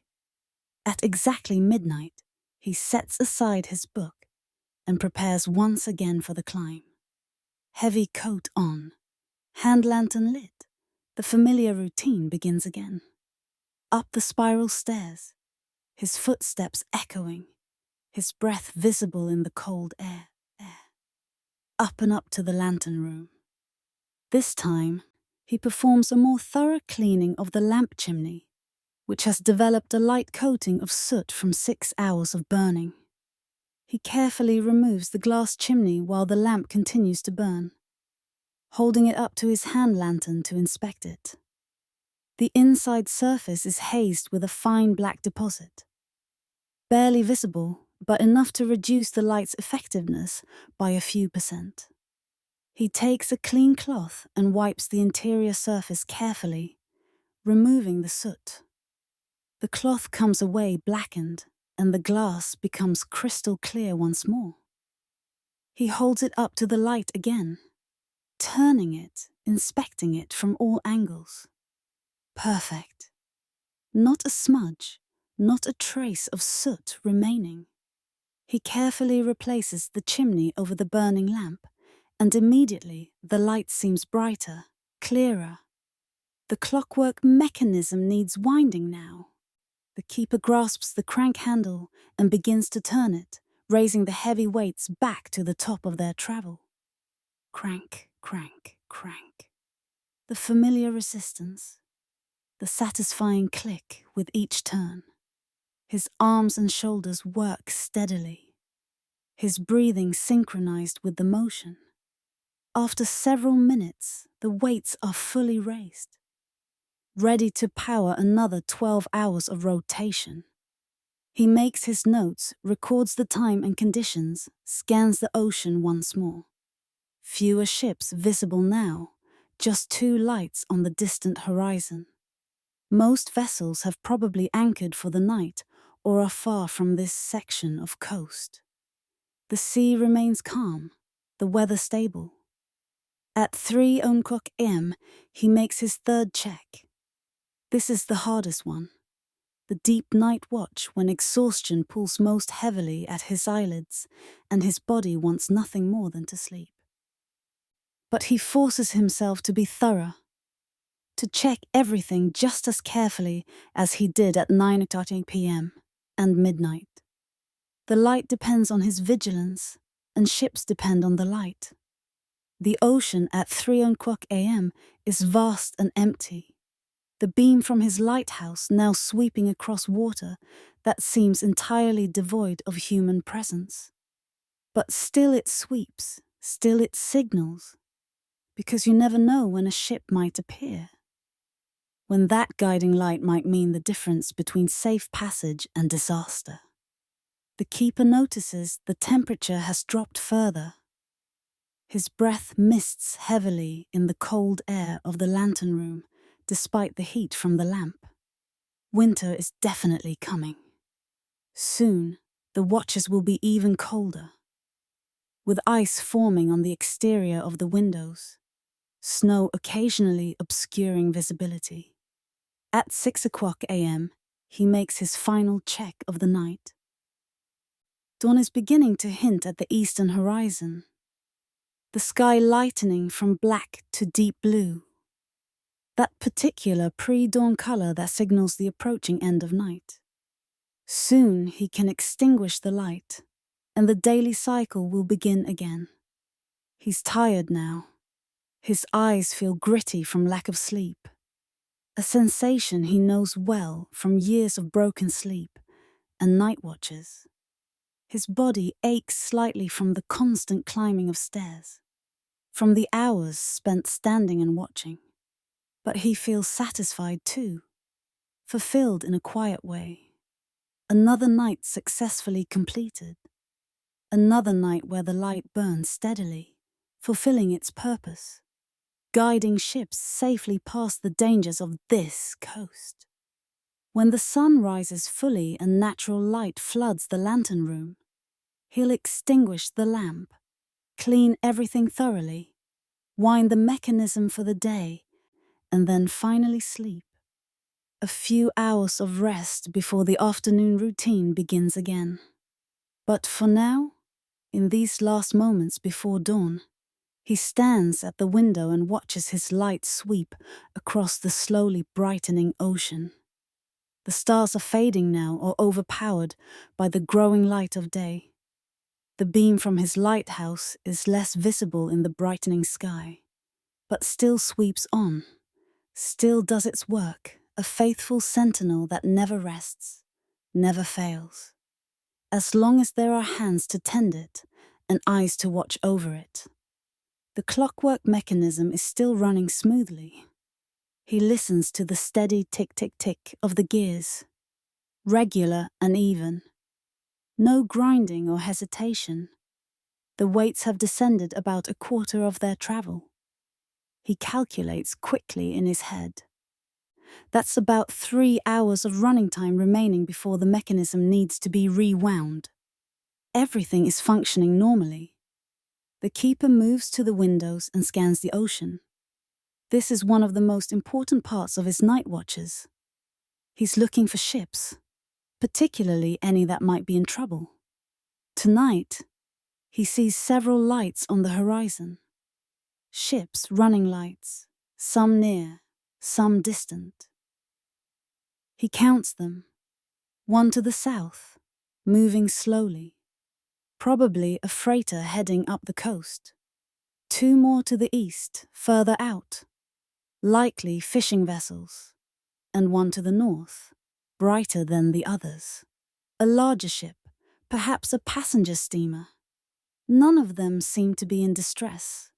All are moving normally, following their courses. The keeper makes a note of them in his pocket notebook. He stands at the window for several more minutes, watching. The sea looks calm tonight, the waves gentle. The beam from his lighthouse sweeps across the water, illuminating patches of ocean in brilliant white light before moving on, leaving darkness in its wake. There's something hypnotic about watching the beam. Sweep, darkness, sweep, darkness. The keeper has to resist the pull of that rhythm, the way it tries to lull him into a trance. He's learned to be vigilant, to keep his mind active during these watches, because the monotony can be dangerous. A keeper who falls asleep at his post might miss a ship in distress or fail to notice a problem with the light itself. Satisfied that all is well, the keeper returns to his quarters.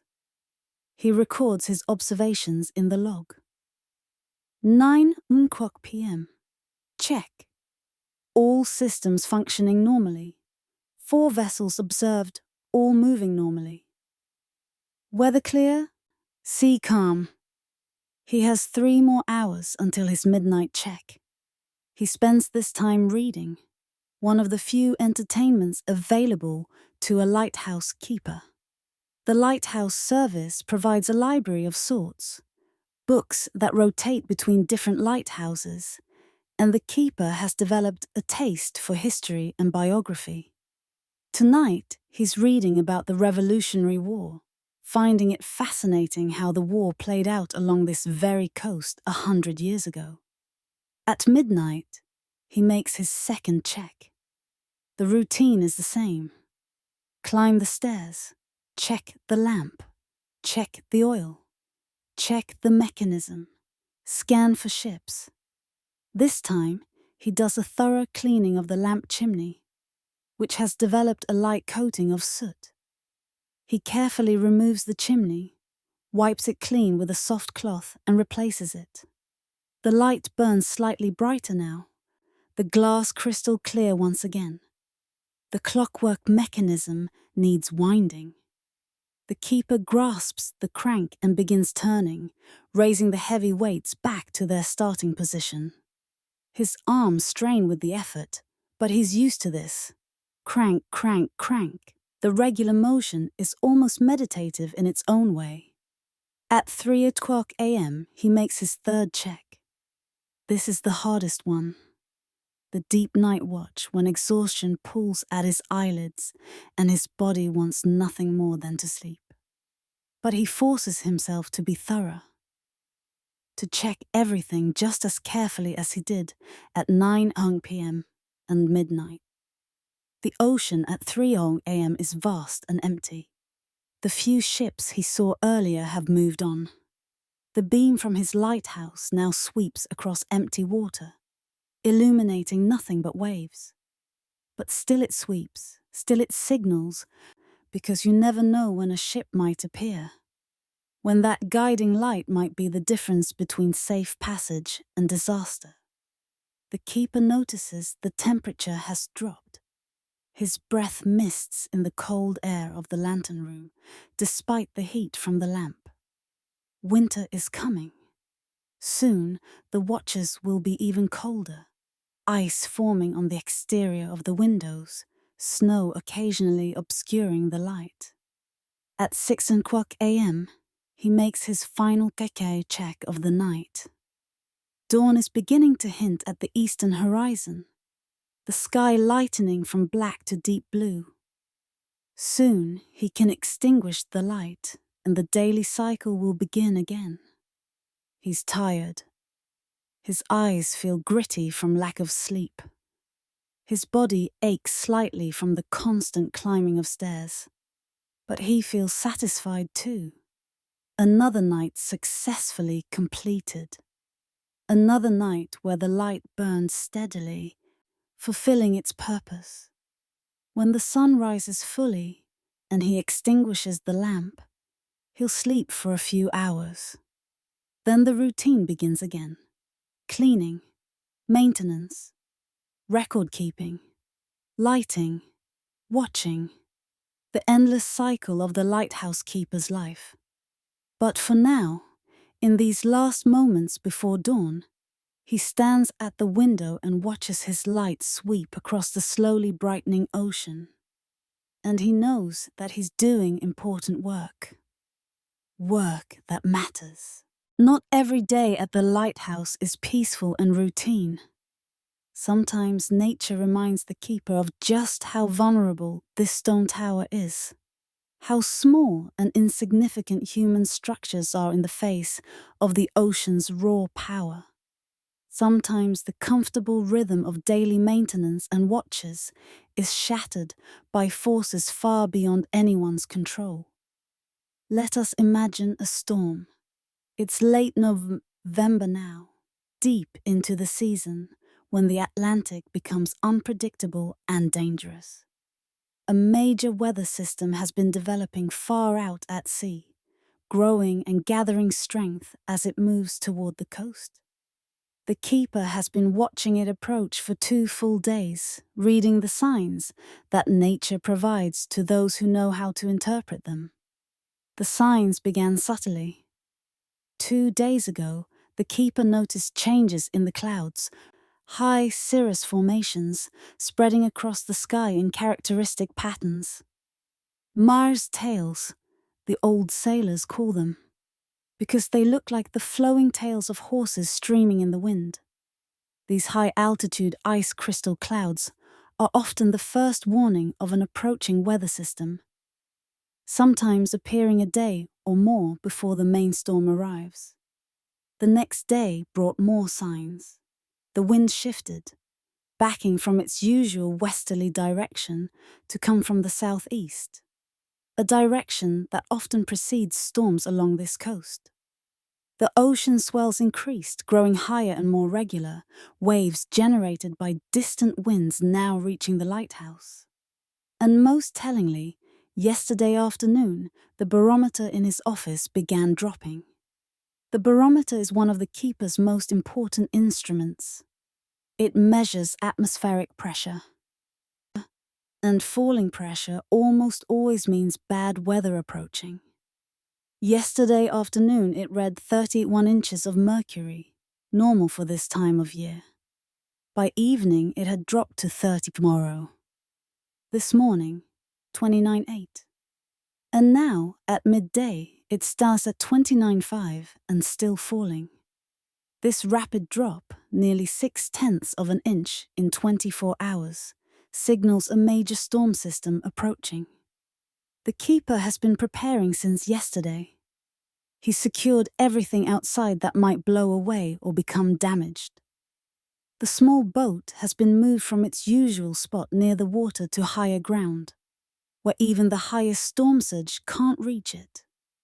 He's tied it down with multiple heavy lines, crisscrossing over the hull and secured to iron rings set into the rocks, specifically for this purpose. The wooden steps leading down to the boat dock have been inspected and repaired where needed. Loose boards have been nailed down securely. The keeper knows from experience that these steps often take damage during storms, battered by waves and debris. But there's little he can do beyond making sure they're as secure as possible before the storm hits. He's brought in extra firewood from the storage shed, stacking it in the covered area outside the living quarters. Enough wood to last through several days if necessary, because once the storm truly hits, going outside will be difficult and potentially dangerous. The wood pile now reaches nearly to the ceiling, split logs stacked neatly, ready to feed the stove. His wife has been preparing too in her own way. She's cooked extra food, making large pots of soup and stew that can be reheated easily. She's filled every container they have with fresh water from the cistern, just in case the storm damages the collection system or contaminates the stored water somehow. She's laid out extra blankets and candles, made sure all the oil lamps are filled and have fresh wicks. She's checking supplies of medicine, of bandages, of all the small items that might be needed in an emergency. Their daughter Emma senses the tension in the air, the way her parents move with increased urgency and purpose. She's been unusually quiet today, staying close to her mother, occasionally asking questions. Will the storm be bad, Mama? Will we be safe? Her mother reassures her with patient words, explaining that the lighthouse has weathered many storms before, that they are safe here in this solid stone structure. By evening, the storm hits in earnest. It begins with wind, not the steady wind that's always present at the lighthouse, that familiar companion that's part of the daily soundscape. This is something different, something more aggressive and purposeful. The wind comes in gusts at first, sudden powerful blasts that hit the lighthouse and make the whole structure shudder slightly. Then the gusts become more frequent, building on each other until the wind is nearly constant, a roaring presence that drowns out almost every other sound. The keeper stands at the window of the living quarters watching the ocean transform. The waves are building rapidly, growing from their normal 4 or 5 feet to 8 feet, then 10, then 12. They march toward the lighthouse in ranks, dark mountains of water that look solid and heavy. When they hit the rocks, they explode upward in tremendous eruptions of spray, white water shooting 30, 40, 50 feet into the air. The spray from these impacts begins to reach the windows of the living quarters, which sit about 30 feet above normal high tide. Salt water splatters against the glass, running down in streams, leaving residue that will take days to fully clean. The keeper watches, mesmerized despite himself by the raw power on display.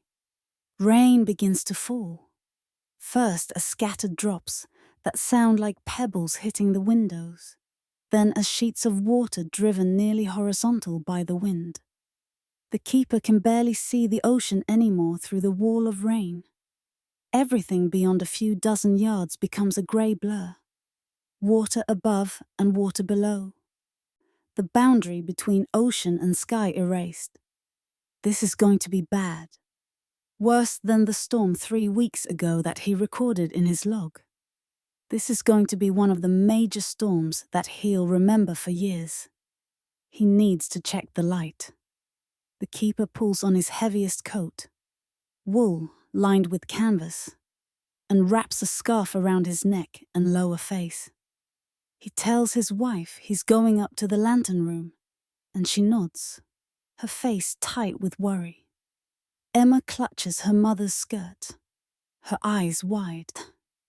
The climb to the lantern room is treacherous now in ways it never is during normal conditions.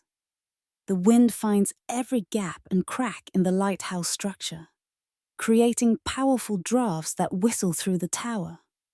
Several times, opening doors requires real effort, pushing against wind pressure. And the noise is incredible, overwhelming, the roar of wind and water combining into something that sounds almost alive, almost conscious in its fury. When he finally reaches the lantern room, the noise is even more intense. The wind screams around the glass panels, a high-pitched shriek that sets his teeth on edge. The entire structure seems to vibrate, resonating with each particularly strong gust.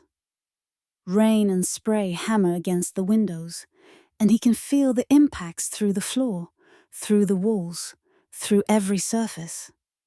But the light burns steadily, the lamp flame dancing slightly, but never guttering out.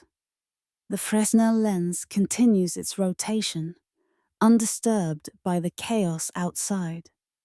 The keeper checks everything carefully. The lamp is secure in its housing. The oil is flowing properly.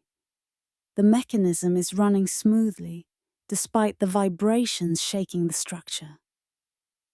Everything is functioning as it should. Testimony to the skill of the engineers who designed these systems to withstand exactly this kind of punishment. He looks out at the storm through the windows of the lantern room, and it's both terrifying and awe-inspiring. The waves are massive now, perhaps 20 or 25 feet high, and they break against the rocks with such force that the entire lighthouse shudders with each impact. The spray reaches all the way to the lantern room, 90 feet above normal sea level, splashing against the windows in great gouts of water mixed with foam. For a moment, just a brief moment, he wonders if the lighthouse can withstand this. The forces at work are tremendous, unimaginable. But the structure is solid, he reminds himself. The walls are 8 feet thick at the base, massive granite blocks fitted together and held with iron pins. The foundation goes down to bedrock, anchored to the living stone of the earth itself. This tower has stood here for 30 years and has weathered storms as bad as this one. Probably worse. It will stand for another 30 years, another 50, another 100.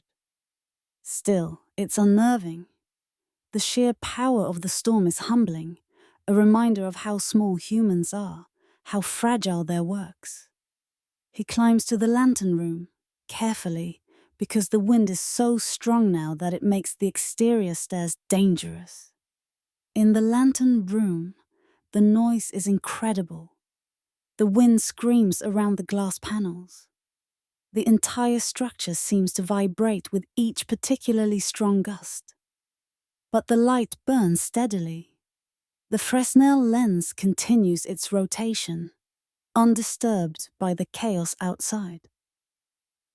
The keeper checks everything carefully. The lamp is secure. The oil is flowing properly. The mechanism is running smoothly. Everything is functioning as it should.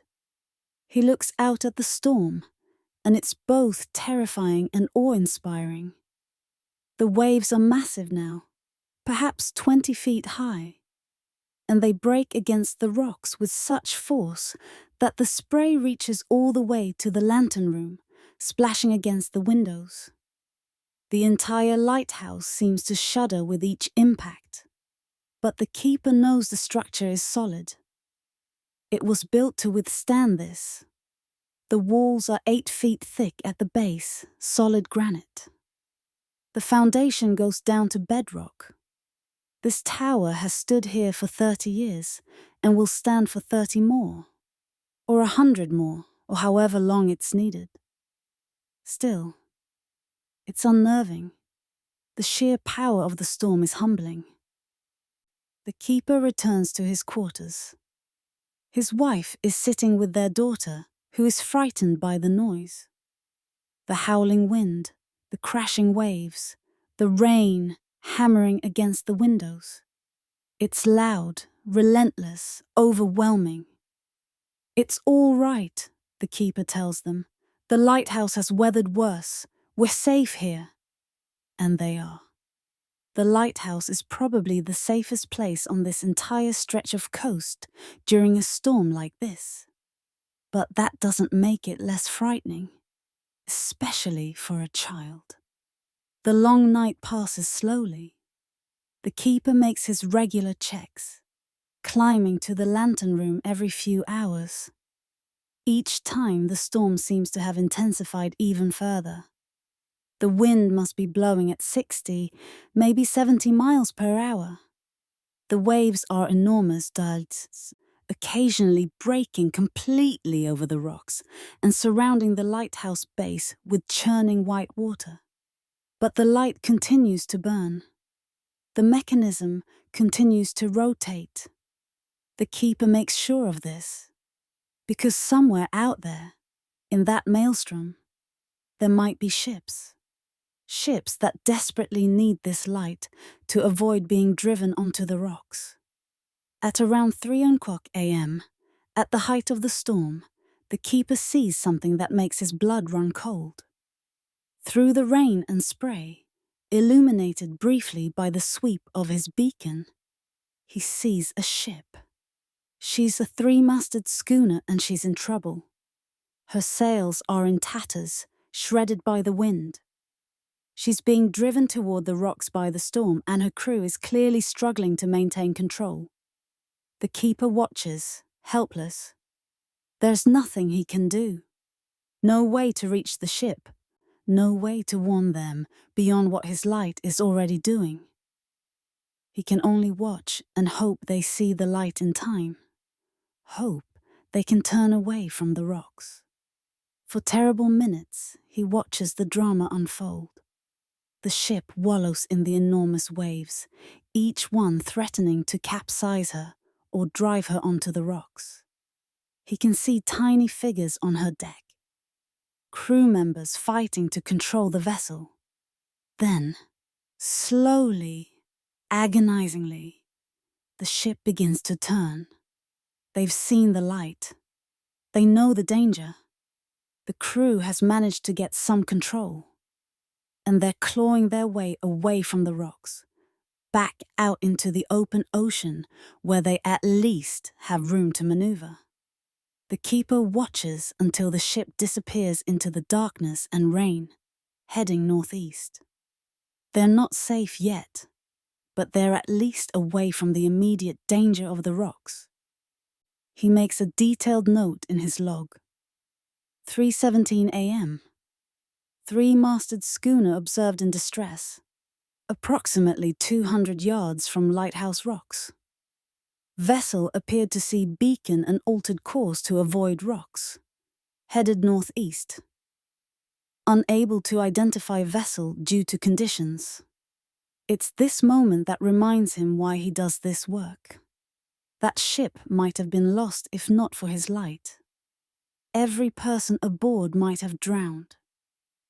But his light gave them the warning they needed, and they avoided disaster. The storm continues through the remainder of the night and into the next day. The keeper doesn't sleep. He remains vigilant, checking the light constantly, watching for more ships in trouble. By midday, the worst has passed. The wind begins to ease. The rain becomes intermittent rather than constant. The waves, though still large, are no longer the monsters they were during the night. The keeper surveys the damage. Several window shutters have been torn off. Some of the wooden planking on the boat dock has been ripped away. Debris is scattered everywhere. The small storage shed has partially collapsed, but the lighthouse itself stands solid and undamaged. The light continued to burn through the entire storm. The keeper's family is safe. The lighthouse has done its job. Over the next several days, the keeper will work to repair the storm damage. He'll salvage what he can, make lists of what needs to be replaced, send a report to the lighthouse service. The supply boat, when it finally arrives, will bring the materials he needs.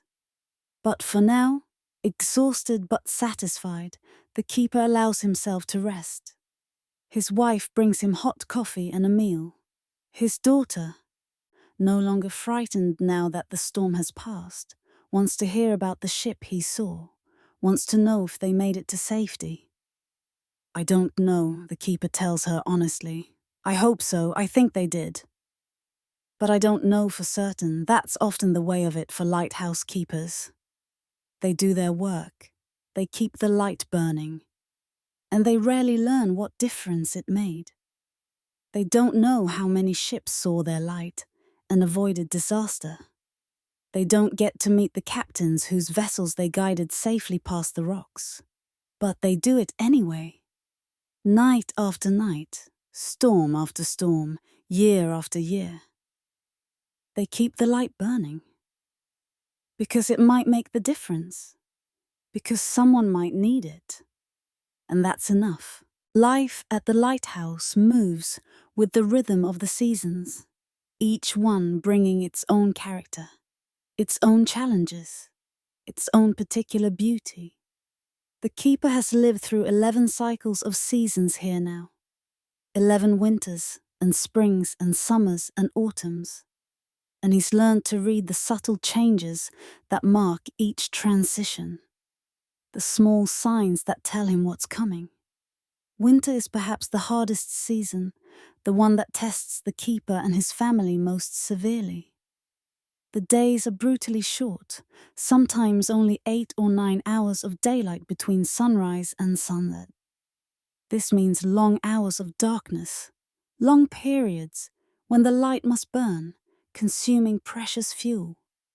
The keeper finds himself climbing the spiral stairs in darkness, more often than in daylight, during the depths of January and February. The cold is brutal, especially during storms when the spray from the waves freezes on every surface, coating the lighthouse in ice. The keeper spends winter mornings breaking ice from the exterior stairs with a heavy iron bar, chipping away at accumulations that can be several inches thick. The ice forms intricate patterns, beautiful in a harsh way, catching the pale winter sunlight and refracting it into colors. But it's also dangerous, making every surface treacherous and slippery. He checks the light more frequently in winter, because the cold can affect the oil's viscosity, making it flow less freely through the lamp wicks. Sometimes on the very coldest nights, when the temperature drops well below freezing, he needs to slightly increase the wick height to compensate for the thicker oil. It's another one of those small adjustments that experience teaches, that no manual or training course can fully convey. The keeper and his wife use more fuel to heat the living quarters, going through their supply of wood at an alarming rate. Each log that goes into the stove is precious, representing hours of cutting and splitting and hauling. They've learned to be strategic about heating, keeping only the essential rooms warm, closing off unused spaces to conserve fuel. Even so, they often wake to find frost on the inside of their windows, delicate fern-like patterns traced in ice on the glass. But winter also has its stark beauty. Clear, cold nights when the stars seem to burn with unusual brilliance, so bright and numerous that it seems you could reach up and touch them. The Milky Way in winter is spectacular.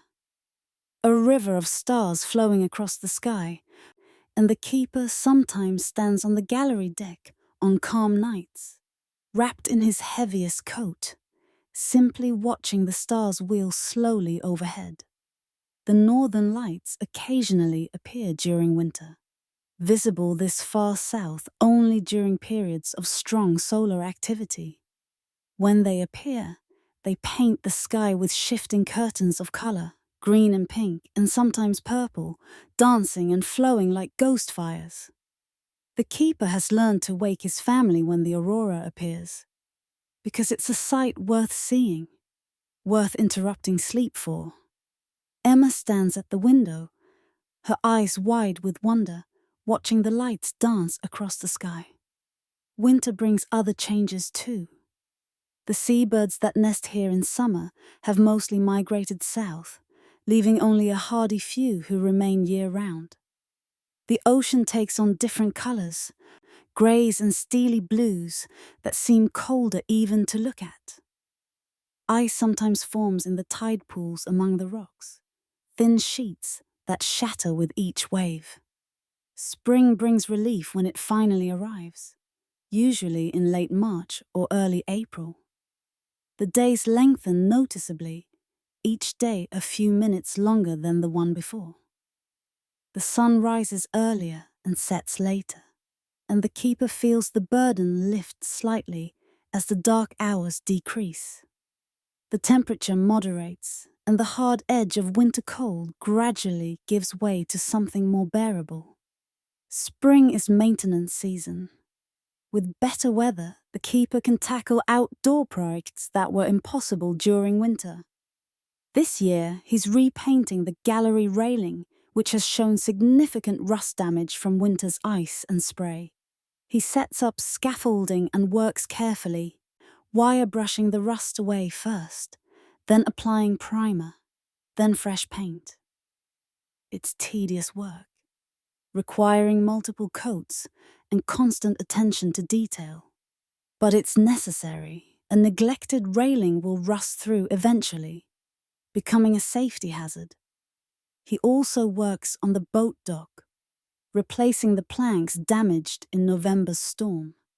He measures carefully, cuts new boards from seasoned lumber brought by the supply boat, and fits them precisely into place.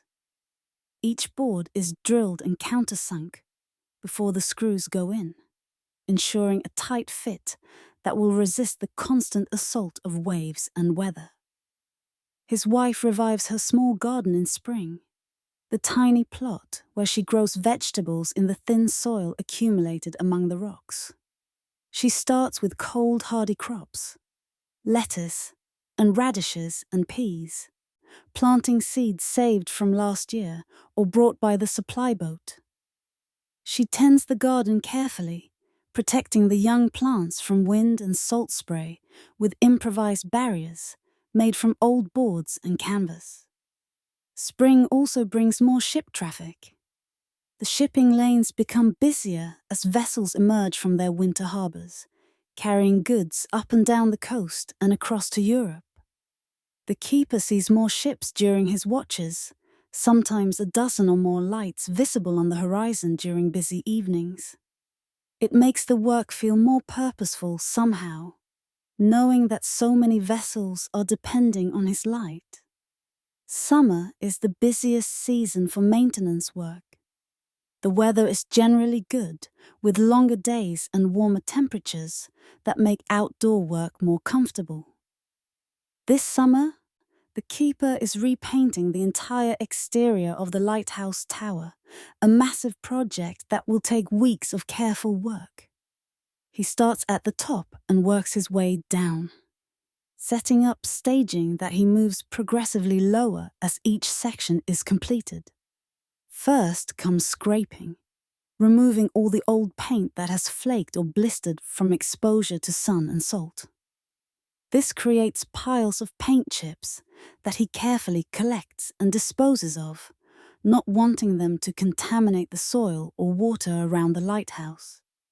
Then comes priming, applying a coat of protective primer to the bare stone and metal. The primer seals the surfaces and provides a base for the final paint coat. Finally comes the paint itself, distinctive black and white bands that make this lighthouse recognizable to navigators during daylight hours. Each lighthouse along the coast has its own unique daymark pattern, allowing ships to identify exactly which lighthouse they're seeing. The painting is hard, hot work. The keeper works in the sun, sometimes for 8 or 10 hours a day when weather permits. His hands become stained with paint despite his attempts to keep them clean. His back aches from the constant bending and reaching. But he takes satisfaction in the work, in seeing the lighthouse slowly transform, section by section, from faded and weather-worn to crisp and fresh-looking. Summer also brings visitors, breaking the isolation in welcome ways. The lighthouse service inspector arrives in July, making his annual inspection visit. He's a stern but fair man named Captain Morrison, a former ship's captain who now works for the lighthouse service. He arrives on the supply boat and spends 2 days going through every aspect of the lighthouse operation. Captain Morrison checks everything methodically. He reviews the logs, reading through months of entries, looking for any gaps or irregularities. He inspects the equipment, testing the lamp, examining the mechanism, checking the condition of the lens. He walks the grounds, noting what maintenance has been done and what still needs attention. He quizzes the keeper on procedures, making sure he knows what to do in various emergency situations. The keeper has prepared carefully for this inspection. Everything has been cleaned and polished until it shines. His logs are up to date, every entry carefully written. The lighthouse and its systems are in perfect working order. He's anxious despite himself, wanting to make a good impression, wanting the inspector's approval. At the end of the second day, Captain Morrison sits down with the keeper in his office and delivers his assessment.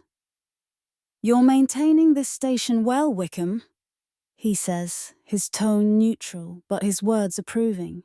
"The logs are excellent. The equipment is in good order. The station is clean and well kept." I'll be writing a favourable report. It's not effusive praise, but it's enough. The inspector's report will go to Lighthouse Service Headquarters, and a good report means the keeper can continue in this position, can keep providing for his family, can keep doing the work he's come to value. The keeper feels relief wash over him. Tension he didn't fully realize he was carrying releasing from his shoulders. Other visitors arrive occasionally. Supply boat crews sometimes stay for a few hours while unloading provisions, and they bring news from the mainland. What's happening in politics? What businesses are opening or closing? Gossip about people the keeper used to know. He drinks in this information eagerly, storing it away. These fragments of connection to the world beyond his lighthouse. Once, a journalist visits, brought out on a special charter to write a story about lighthouse keepers for a Boston newspaper. He's a young man, enthusiastic but naive about the realities of lighthouse life. He asks endless questions, takes notes in a small leather-bound notebook, wants to know everything about the daily routines, the challenges, the isolation. The keeper answers patiently, though some of the questions seem silly. "What do you think about during the long night watches?" the journalist asks. The keeper considers. "Many things," he says finally. "The ships passing, the weather developing, the work that needs to be done. Sometimes just the sound of the waves." He's not sure if this is what the journalist wants to hear, but it's the truth. Another time, a group of amateur naturalists arrives, brought by charter boat. They're interested in the seabirds that nest on the rocks around the lighthouse. They have notebooks and binoculars and sketching materials.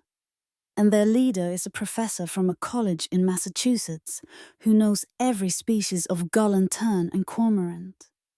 They spend the day observing and taking notes, completely absorbed in their work. Emma is fascinated by these visitors. She follows them around at a respectful distance, watching as they observe the birds, listening as they discuss plumage and behavior and nesting patterns. The professor notices her interest and invites her to look through his binoculars. She's amazed by how close the birds appear, how clearly she can see individual feathers and the bright yellow eyes of a gull. When the naturalists leave at the end of the day, Emma has been given a small notebook of her own and encouraged to keep bird observations. The keeper finds her later sitting on the rocks, a safe distance from the waves, drawing pictures of birds and writing down what she sees. "Papa, did you know we have 3 different kinds of gulls here?" she asks excitedly. "The professor told me how to tell them apart." It's moments like these that make the keeper think that perhaps the isolation isn't entirely bad for his daughter. She's learning to observe carefully, to find interest in the natural world, to be self-sufficient in her entertainment. These are valuable lessons that might not be learned as well in a more conventional setting. Autumn brings a different pace, a sense of preparation and anticipation. The keeper works to get everything ready for winter, which he knows is coming soon. He stockpiles firewood, cutting and splitting and stacking until the supply reaches what he considers adequate. He completes any repairs that must be done before the harsh weather sets in, because working outside in winter storms is difficult and sometimes dangerous. The light must burn longer each night as the days shorten progressively. The keeper adjusts his schedule accordingly, sleeping less during the day to compensate for the longer hours of darkness. His body protests at first, tired from the reduced rest. But eventually it adapts, finding a new rhythm. Autumn brings spectacular views. Migrating birds pass the lighthouse in vast flocks, sometimes stopping to rest on the rocks before continuing their journey south. The keeper and Emma watch them arrive and depart, trying to identify different species, marveling at the sheer numbers. One morning they count more than 300 birds resting on the rocks. A mix of gulls and terns and other seabirds, all pausing in their journey. The ocean takes on different colors in autumn as the light changes. deep blues and greys and purples that are distinct from summer's brighter tones. The sunsets become more dramatic, with the sun seeming to sink into banks of clouds on the western horizon, painting everything in shades of red and orange and gold. And then winter comes around again, completing the cycle. Another year at the lighthouse.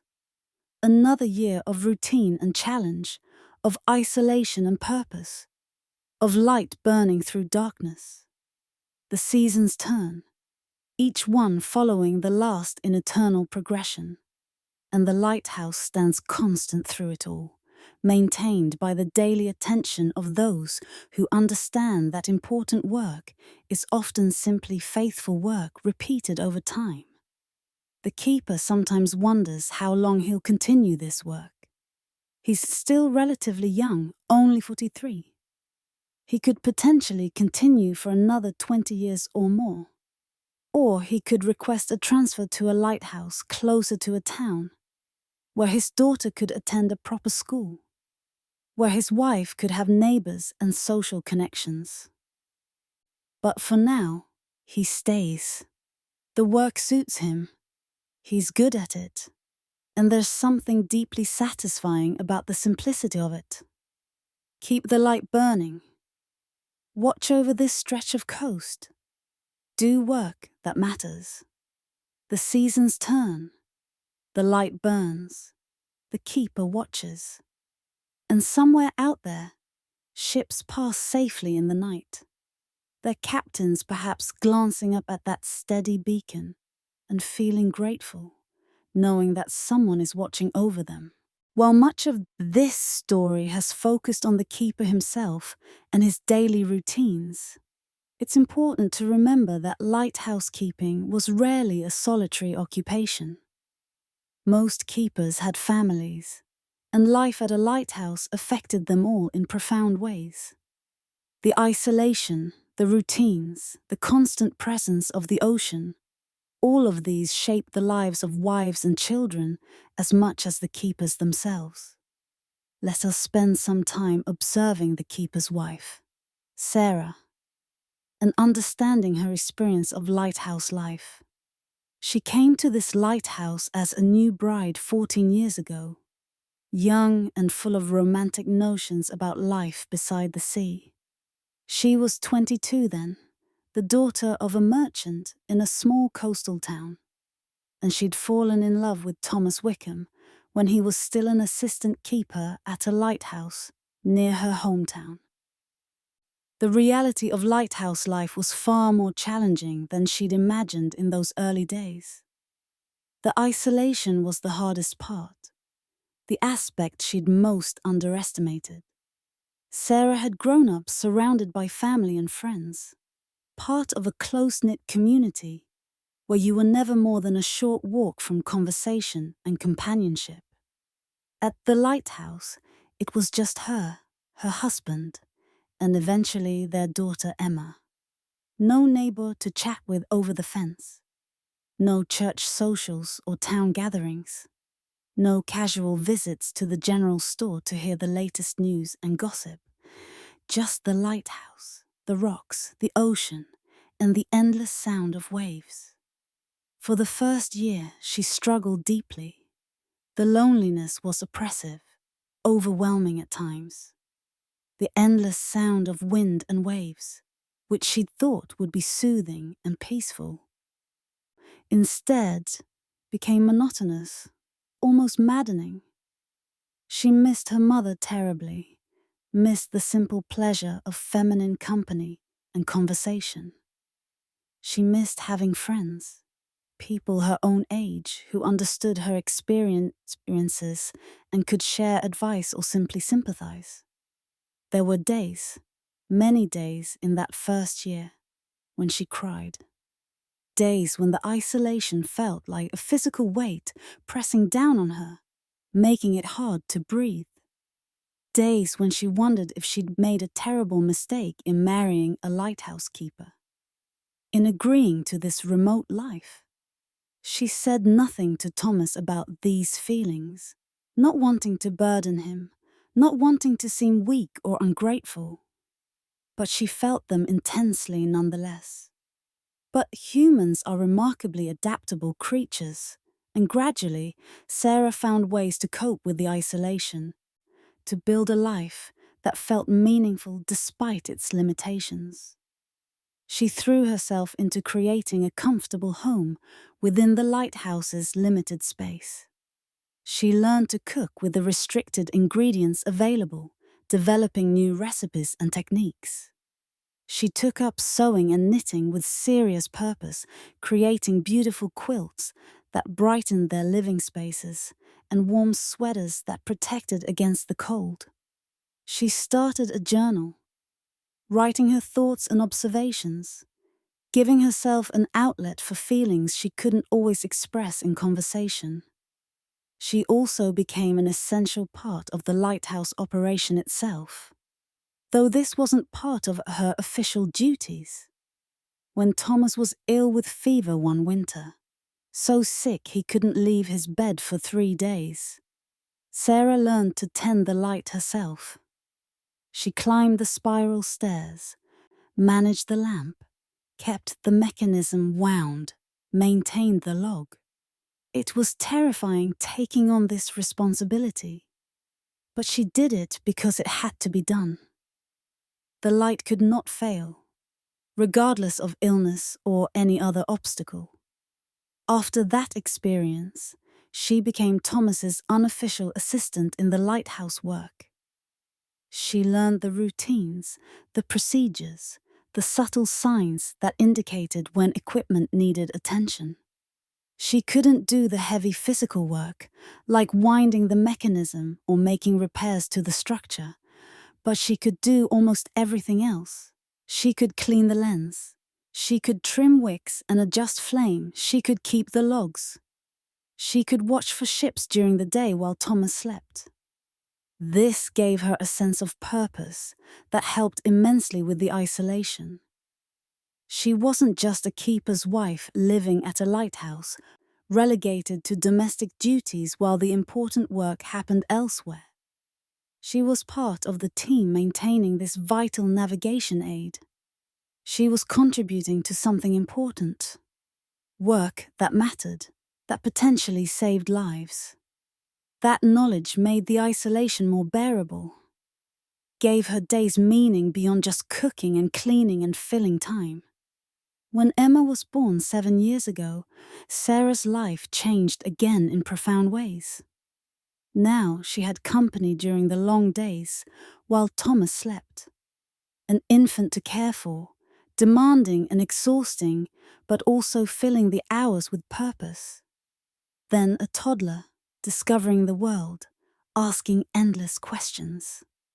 Then a young child who filled the lighthouse with the laughter and energy and life. Sarah became Emma's teacher. As there was no school within practical reach, every afternoon they had lessons at the small table in the living quarters. Reading, writing, arithmetic, geography, history. Sarah was determined that her daughter would have a proper education despite the isolation. She ordered school books from the mainland, brought by the supply boat, and she worked through them systematically with Emma, making sure she understood each concept before moving forward. She also taught Emma practical skills that every woman needed: cooking, sewing, mending, gardening, household management. And because they lived at a lighthouse, Emma learned things that most children never would. How to read the weather by observing the sky and sea. How to identify ships by their rigging and hulls. How to keep accurate records. How to maintain equipment. Emma was growing up with a unique education, one that combined traditional subjects with the practical knowledge of lighthouse keeping. Emma, for her part, seemed to thrive in the lighthouse environment. She had never known anything else, so she didn't miss what she'd never had. The rocks and tide pools were her playground, full of wonders to discover. The seabirds were her companions, and she'd learned to recognize individual gulls by their markings and behaviors. The lighthouse itself was her entire world, and it was enough for her, at least for now. She was a bright child, curious and observant, constantly asking questions about everything. Why does the lens have so many pieces of glass? How do ships know which lighthouse they're seeing? What makes the waves? Sarah and Thomas answered patiently, pleased by her interest, nurturing her curiosity. Emma accompanied her father on his rounds sometimes, learning about the equipment, asking to help with small tasks. Thomas showed her how to polish brass, how to clean glass without leaving streaks, how to read the barometer. She was too young yet for any real responsibilities. But she was learning, absorbing knowledge and skills that might serve her later. Sarah sometimes worried deeply about Emma's social development. At 7 years old, her daughter had met perhaps 25 people in her entire life. She had no friends her own age, no experience with the give and take of social interaction, and among children, no understanding of the complex social hierarchies and dynamics that existed in school and neighborhoods. What will happen when she's older? Sarah asked Thomas one evening after Emma had gone to bed. They were sitting together in the living room, the oil lamp burning low, the sound of waves constant outside. When she needs to go into the world, when she eventually wants to marry and have her own life, will she know how to get along with others? Will she fit in? Thomas didn't have a good answer. It was a valid concern, one he'd thought about himself. She's a smart girl, he said finally. She'll adapt. She's learning things here that she couldn't learn anywhere else. Resilience, self-sufficiency, observation. Those are valuable qualities. But social skills matter too. Sarah persisted. She needs to learn how to make friends, how to navigate social situations, how to be part of a community. We'll make sure she has opportunities, Thomas promised. When visitors come, we'll encourage her to talk with them. And maybe when she's a bit older, we could arrange for her to spend some time with your family on the mainland. A few weeks each year, perhaps, where she could attend school and interact with other children. It wasn't the perfect solution, but it was something. Sarah made a mental note to write to her mother about this possibility, to see if Emma could perhaps stay with her grandparents for part of each year, once she was old enough. Despite the challenges and concerns, Sarah had come to appreciate many aspects of lighthouse life. The simplicity of it, for one thing. The way each day had structure and purpose. There was no need to worry about social obligations or keeping up with fashions or any of the petty concerns that had consumed so much energy in her old life.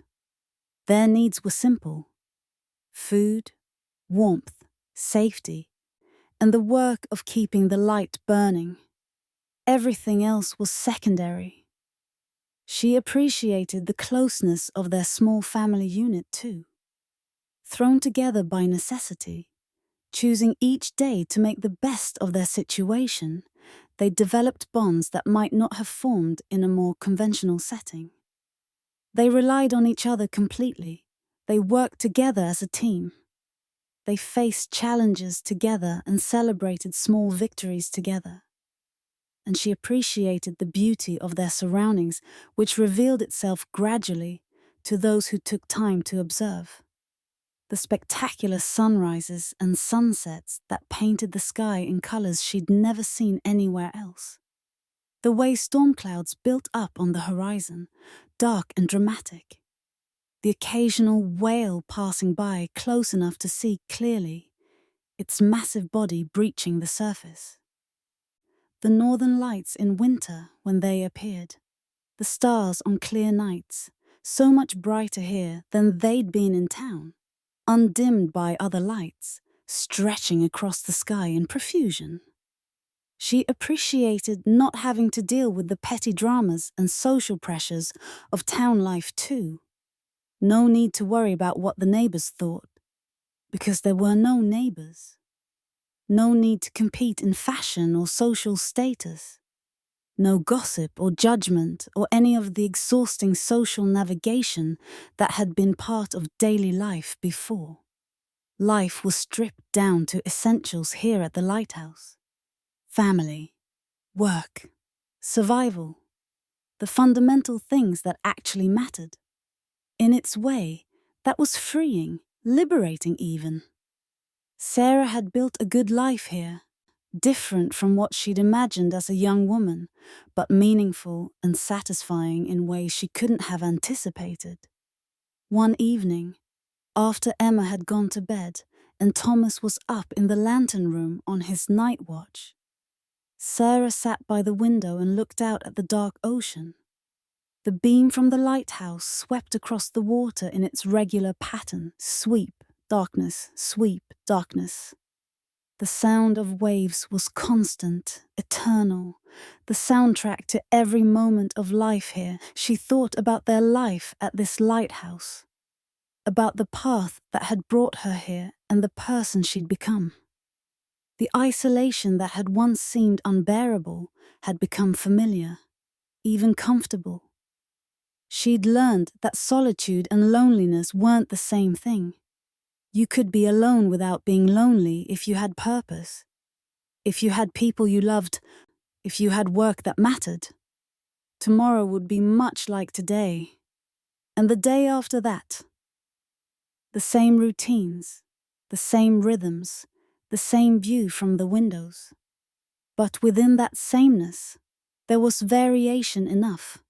The changing weather, the changing seasons, Emma's growth and learning, the small dramas of ships passing and storms weathering, the visitors who came occasionally, bringing news and breaking the isolation briefly. It was a quiet life, a small life in some ways. Not the life she'd imagined for herself when she was younger and full of dreams. But it was their life, the life she and Thomas and Emma had built together. And Sarah had learned to find contentment in it, to appreciate what it offered rather than longing for what it lacked. The beam swept across the water. The waves crashed against the rocks, somewhere above Ty. In the lantern room, Thomas kept his vigil, maintaining the light that was their life's work. And here below, in the warm glow of lamplight, Sarah sat with her thoughts and her memories and her hopes for the future. As we near the end of our time with this lighthouse keeper and his family, let us step back and consider the broader context of their lives, the long history of which they are but one small part. The keeper at this lighthouse is one of thousands across the world, all performing similar duties, all keeping their lights burning through the night, all part of an ancient tradition that stretches back through the centuries. The history of lighthouses stretches back thousands of years, to the earliest days of maritime civilization. The ancient Pharos of Alexandria, built around 280 BC on the island of Pharos in Egypt, was perhaps the most famous early lighthouse. Standing over 400 feet tall, visible for miles out to sea, it was considered one of the 7 wonders of the ancient world. The great tower stood for over 1,000 years, guiding ships into Alexandria's harbor, before earthquakes finally brought it down in the 14th century. But humans have been lighting signal fires on headlands and cliffs for far longer than that, since before recorded history. Wherever there were ships, wherever there was navigation, there was the need for lights to guide those ships safely. The lighthouse keeper's occupation is, in some fundamental sense, as old as seafaring itself, going back to the first time someone lit a fire on a cliff to guide a boat home. By the time our keeper took his position in the mid-1800s, lighthouse design and technology had advanced considerably from those ancient fire beacons. The Fresnel lens, which he tends so carefully each day, was a relatively recent innovation when he began his work. Invented by the French physicist Augustin Fresnel in 1822, these remarkable lenses revolutionized lighthouse effectiveness. Before Fresnel lenses, keepers had to work with simple reflectors, parabolic mirrors that were inefficient and required constant maintenance. But the Fresnel lens, with its precisely cut prisms arranged in concentric rings, could capture and focus light with unprecedented efficiency, increasing the range of lighthouses dramatically. Other improvements were being developed during our keeper's career. The mineral oil he uses to fuel his lamp was itself a recent advancement, replacing whale oil that had been used for generations. Soon, in lighthouses along more developed coastlines, kerosene lamps would become standard, burning even more brightly and cleanly than whale oil. In the largest lighthouses, steam-powered foghorns were beginning to be installed, providing audible warnings when visibility was poor and the light beam couldn't penetrate fog or heavy rain. Yet despite all these technological advances, the fundamental job of the lighthouse keeper remained unchanged from what it had been for generations. Keep the light burning. Watch for ships in distress. Maintain the equipment. Record everything. The daily routines that our keeper performs are essentially the same ones that lighthouse keepers had been performing for centuries. Passed down through generations of keepers, refined through experience, proven through time. The isolation of the job attracted certain types of people. Men and women who were suited to solitary work, who didn't mind the separation from society, who found satisfaction in routine and repetition. Some keepers were former sailors, men who loved the sea but had grown too old or injured for active seafaring. Others were simply looking for steady employment and didn't mind the conditions. A few were escaping from something, finding in the isolation of a lighthouse a refuge from troubles or tragedies on the mainland. But all of them, regardless of their motivations or backgrounds, took their duty seriously. The light had to burn. That was the fundamental responsibility, the core of the job, and every keeper understood its importance deeply. Ships depended on those lights. In an era before radio, before GPS, before modern navigation technology, lighthouses were often a ship's only guide along dangerous coastlines. A lighthouse that failed in its duty could mean disaster. Ships wrecked on rocks, cargo lost to the sea, lives ended in cold water, bodies washed up on beaches or lost forever beneath the waves. The keeper knows this truth, lives with it every day. It's the weight he carries, the reason he climbs those stairs multiple times every night, even when he's exhausted, even when he's ill, even when storms rage and it would be easier and safer to stay in his quarters and trust that the light will be fine. Because the light might not be fine. Something might go wrong. A wick might fail, or the oil feed might clog, or the mechanism might jam. And if that happens, if the light goes out, ships might be lost.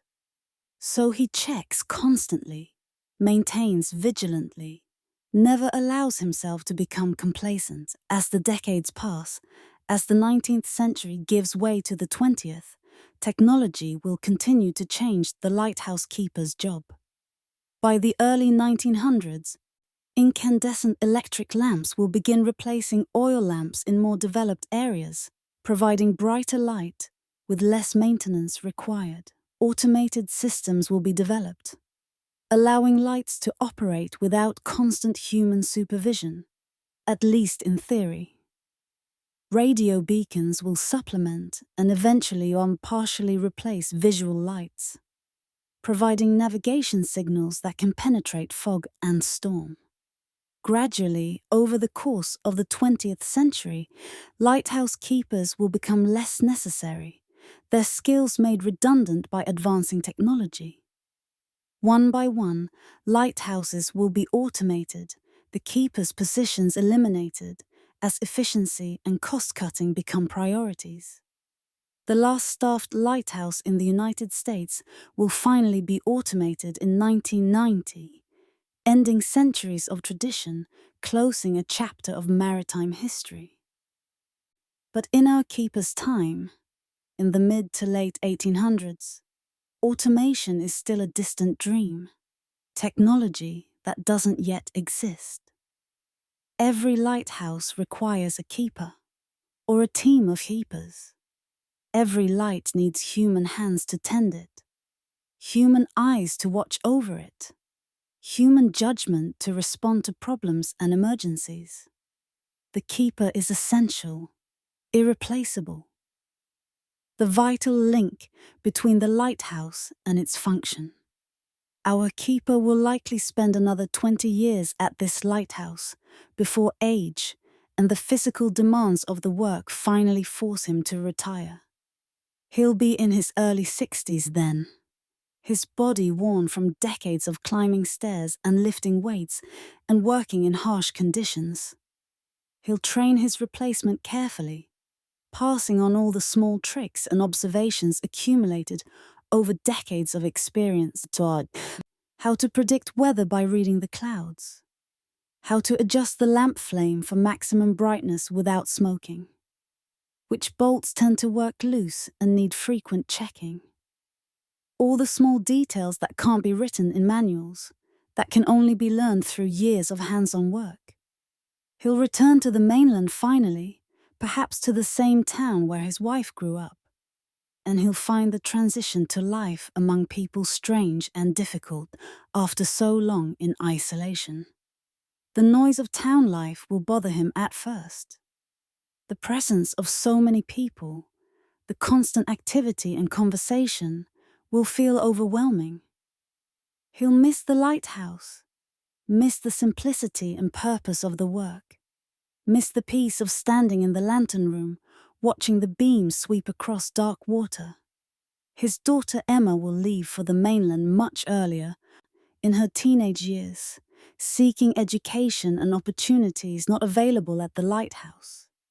She'll attend a proper school, make friends her own age, experience the wider world that she's read about in books, but never truly seen.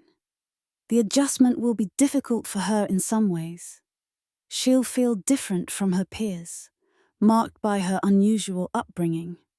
But she'll also have strengths they lack, resilience and self-sufficiency, and careful observation skills honed by years of lighthouse life. She'll carry the lighthouse with her always, in her memories and her character. Years later, as an adult, she'll sometimes close her eyes and hear the sound of waves against rocks, the moaning of wind around the tower, the rhythmic sweep of the light through darkness. She'll remember sitting with her mother in the living quarters, learning her letters, while her father slept before his evening watch. She'll remember following her father on his inspection rounds, learning to see what needed attention. She'll remember the storms and the stars and the vast expanse of ocean visible from every window. His wife Sarah will be relieved in some ways to return to civilization, to have neighbors and social connections again, to participate in community life. But she'll also find herself missing certain aspects of lighthouse life that she'd come to appreciate. The simplicity of it, the way each day had clear structure and purpose, the closeness of their small family unit, working together toward common goals. She'll sometimes stand at the window of their mainland home and feel a strange longing for the sound of waves and the sweep of a lighthouse beam across dark water. Years later, perhaps decades later, long after they've left, the lighthouse will continue its duty. Other keepers will climb its stairs, tend its light, watch over that stretch of coast. Each will add their own entries to the logbooks, their own small contributions to the long history of the place, their own hours of vigilance to the endless count of nights when the light burned faithfully. And then, eventually, inevitably, the lighthouse will be automated. The last keeper will extinguish the lamp for the final time as a human-tended light, secure the equipment, lock the door, and depart, carrying with them the last living connection to the lighthouse's staffed history. An electric lamp will take over, switching itself on at dusk and off at dawn, rotating its beam without human intervention, serving the same function but lacking something essential, something human. The lighthouse will continue to guide ships, will continue to serve its purpose, but something will be lost. The human element, the dedication of individuals who made keeping the light burning their life's work, the accumulated wisdom of generations of keepers, all that practical knowledge that couldn't be written down, only learned through experience.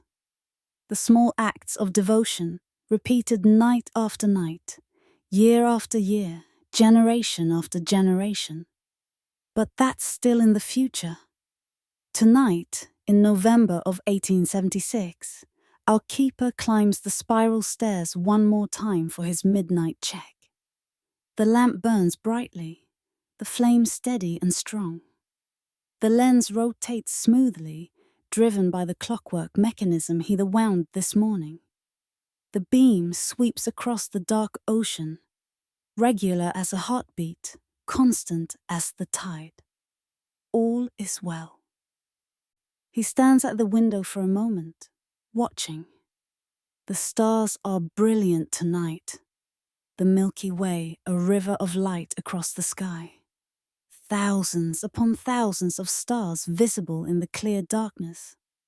The ocean is calm, the waves gentle, their white crests barely visible in the starlight. No ships are visible at the moment, but he knows they're out there somewhere, following the sea lanes along the coast, their navigators watching for his light. Some of those ships can see his light right now, he knows. Some captain on a distant vessel is perhaps glancing up at that steady beam and making a small correction to his course, steering a bit further offshore to give the rocks a wide berth. The keeper doesn't know which ships see his light, doesn't know how many vessels his work has saved over the years at sea, doesn't know the names or faces of the sailors who've benefited from his dedication. But he knows his light is burning, and that's enough. That's more than enough. That's everything. He makes his notes in the log, records the time and conditions, his observations. Then he returns to his quarters for a few hours of rest before the dawn check, before the cycle begins again, before another day of the simple, essential work of keeping the light burning. Outside, the lighthouse continues its watch. The beam sweeps across the darkness, cutting through the night with brilliant light. Sweep, darkness, sweep, darkness. The ancient rhythm, the eternal vigilance. The light in the darkness, guiding travelers safely through dangerous waters, guiding them home. And somewhere inside the lighthouse a keeper sleeps, resting before another day of work that matters, work that saves lives, work that connects him to an ancient tradition. stretching back through the centuries and forward into an unknown future. And so we leave our lighthouse keeper and his family to their quiet lives at the edge of the world. We've spent these hours together exploring the rhythms and routines of lighthouse keeping, the daily tasks, the nightly watches, the isolation and purpose, the small satisfactions of work well done. These were ordinary people doing ordinary work, yet their work mattered. Every night the light burned was a night when ships could navigate safely. Every storm weathered was a testament to dedication and duty. Every child raised in a lighthouse learned unique lessons about self-sufficiency and observation. The lighthouse keeper's life was simple but not easy, isolated but purposeful, repetitive but essential. It required dedication, attention to detail, and the ability to find satisfaction in routine. Not everyone could do this work, but those who could, those who chose this life, performed a vital service for the maritime world. As you drift off to sleep now, let the rhythm of the lighthouse soothe you, the steady sweep of the beam, the eternal sound of waves against rocks, the quiet dedication of keepers watching through the night. The light burns on, the watch continues. All is well. Good night.